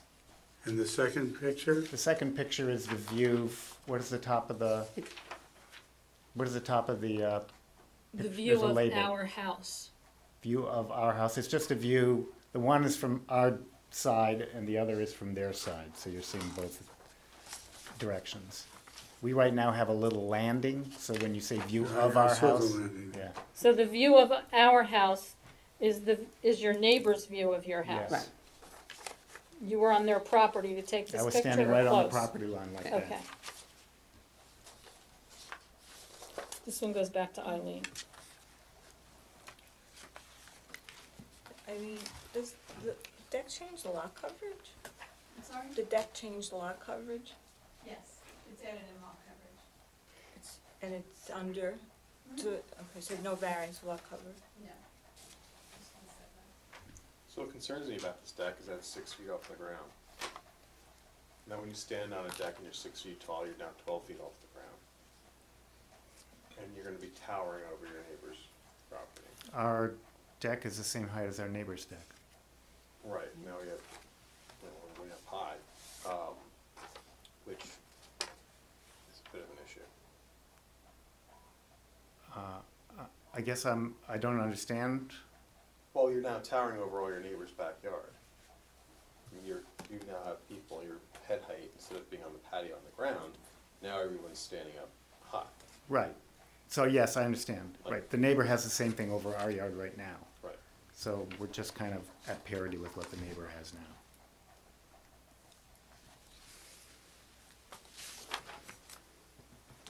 Do you really think you need the whole 4¼ feet?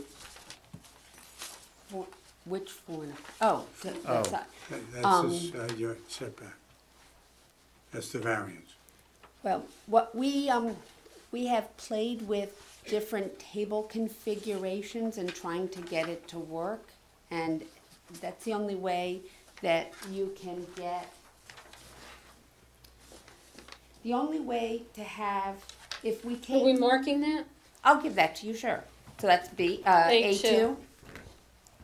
And- Well, there's probably an A3 on the other No, side. well, it's Well, just I'm gonna two-sided. just say it's two-sided. Okay.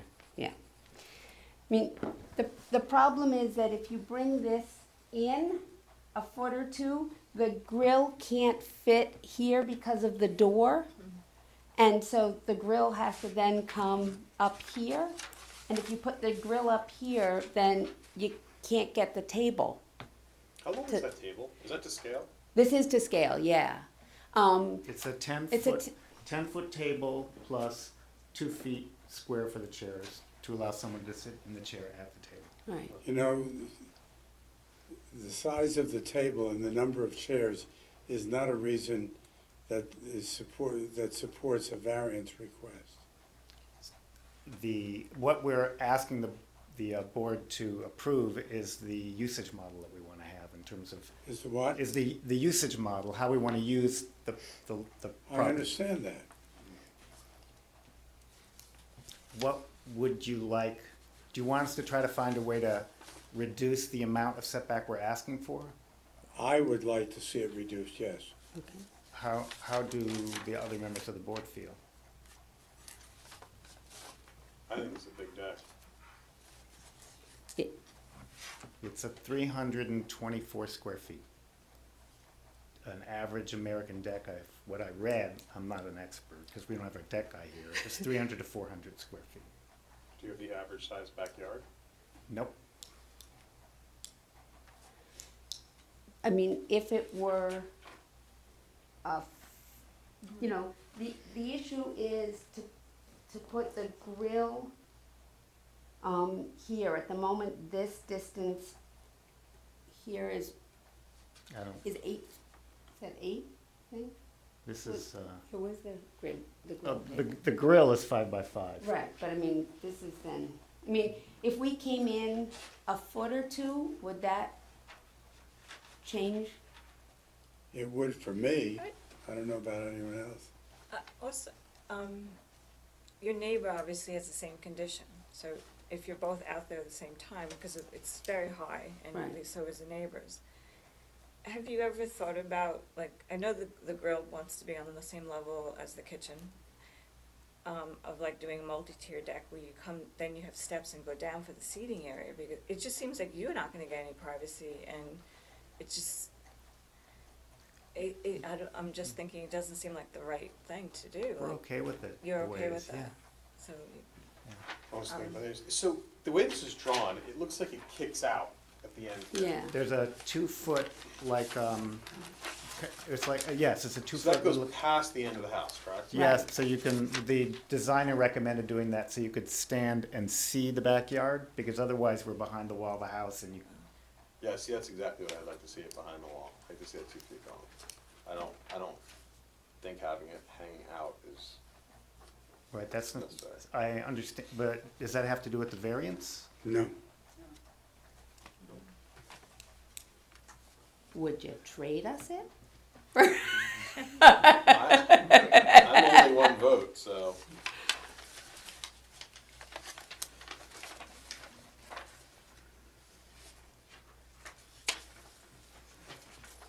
I'm not sensing a lot of excitement here, is the feeling I'm getting. well, going back there, it was really tight, and Mhm. I understand, you know, Right. like the need for it, and I think, you know, having it, it's hard because we're looking at a condition that, like, Right. it's getting so tight. Right. So, okay, But the only variance is the side yard. Right. So if you were able, well, you'd have to go to 12 feet, which is pretty large. You would never be able, you'd still need a variance even if you cut it back. yeah, if we measured, if we cut it back all the way to be Yeah. conforming, it would, We Be couldn't put a nothing. table, No, even if it was no, a I table for understand. four, you can't Yeah, walk I by understand. somebody. But like if it was a patio, it's just that you're so high off the ground, the It- patio right. wouldn't seem at all, it's just, the previous owner had a patio Yeah. and there's actually a gas connection down there. But, they got rid of that and they just have the grill in this little landing, which is about the size of that table. Right. I don't, if you did get a chance to see Oh, back yeah, there, yeah. yeah. Yeah, so, Oh, So right. they, I and walk we my never house really every used the day, yeah. backyard. When the kids were little, we'd play with them in the front because it was too much of a walk down to go into yeah, the no, it's backyard. very big. I know. Yeah, I mean, it's a full flight of stairs.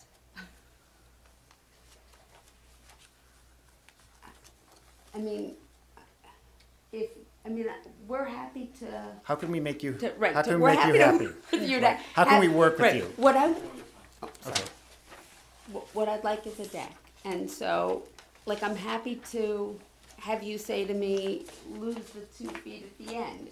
Okay, if that's what we need to do, we can do that. If you say, pull it in a foot, I'm okay with that. I mean, but I'm not sure. Like, if you say we can't get anything, then I can't build a deck that's, so skinny that I can't put a table on it Let me and read walk to you past it. from what your application says. Okay. With 6 guests seated at a table, Right. there would not be enough room for a host to walk comfortably behind the guests Right. while carrying a tray of food. Right.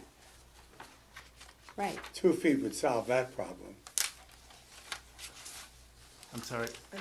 I said 2 feet would solve that problem. Right. Right. You could then walk by them. It wouldn't Right, be so- comfortable, but you could just certainly do that. Right, Yes. we would have one set of chairs up against the wall of the house. Me- So how about if I can tell you only the way I feel. Sure. I think this is an excessive side yard setback. I could vote for a side yard setback that instead of being 4.25 feet would be 2 feet. Okay. I'm speaking for myself. I would feel more comfortable if it seems like a small amount, but the deck is very large and you heard all the comments. I would feel more comfortable with the same condition. Okay, so what do you think? But what are you saying? How much do they How have to cut it take- back? Yeah, exactly, how much do they have to take out? 2.25 feet. Is that They would have to take 2.25 feet off their request, which is now 4.25 feet. So, That would be a side yard setback of 2 feet variance. So you want them to have the deck set back 10 feet? That's what you want? Yeah, it's currently 7.75. Right. You Yeah. want them to have a 10-foot accessory side yard setback? Is that what it comes to? Yeah. Yeah, 10 feet. Yeah.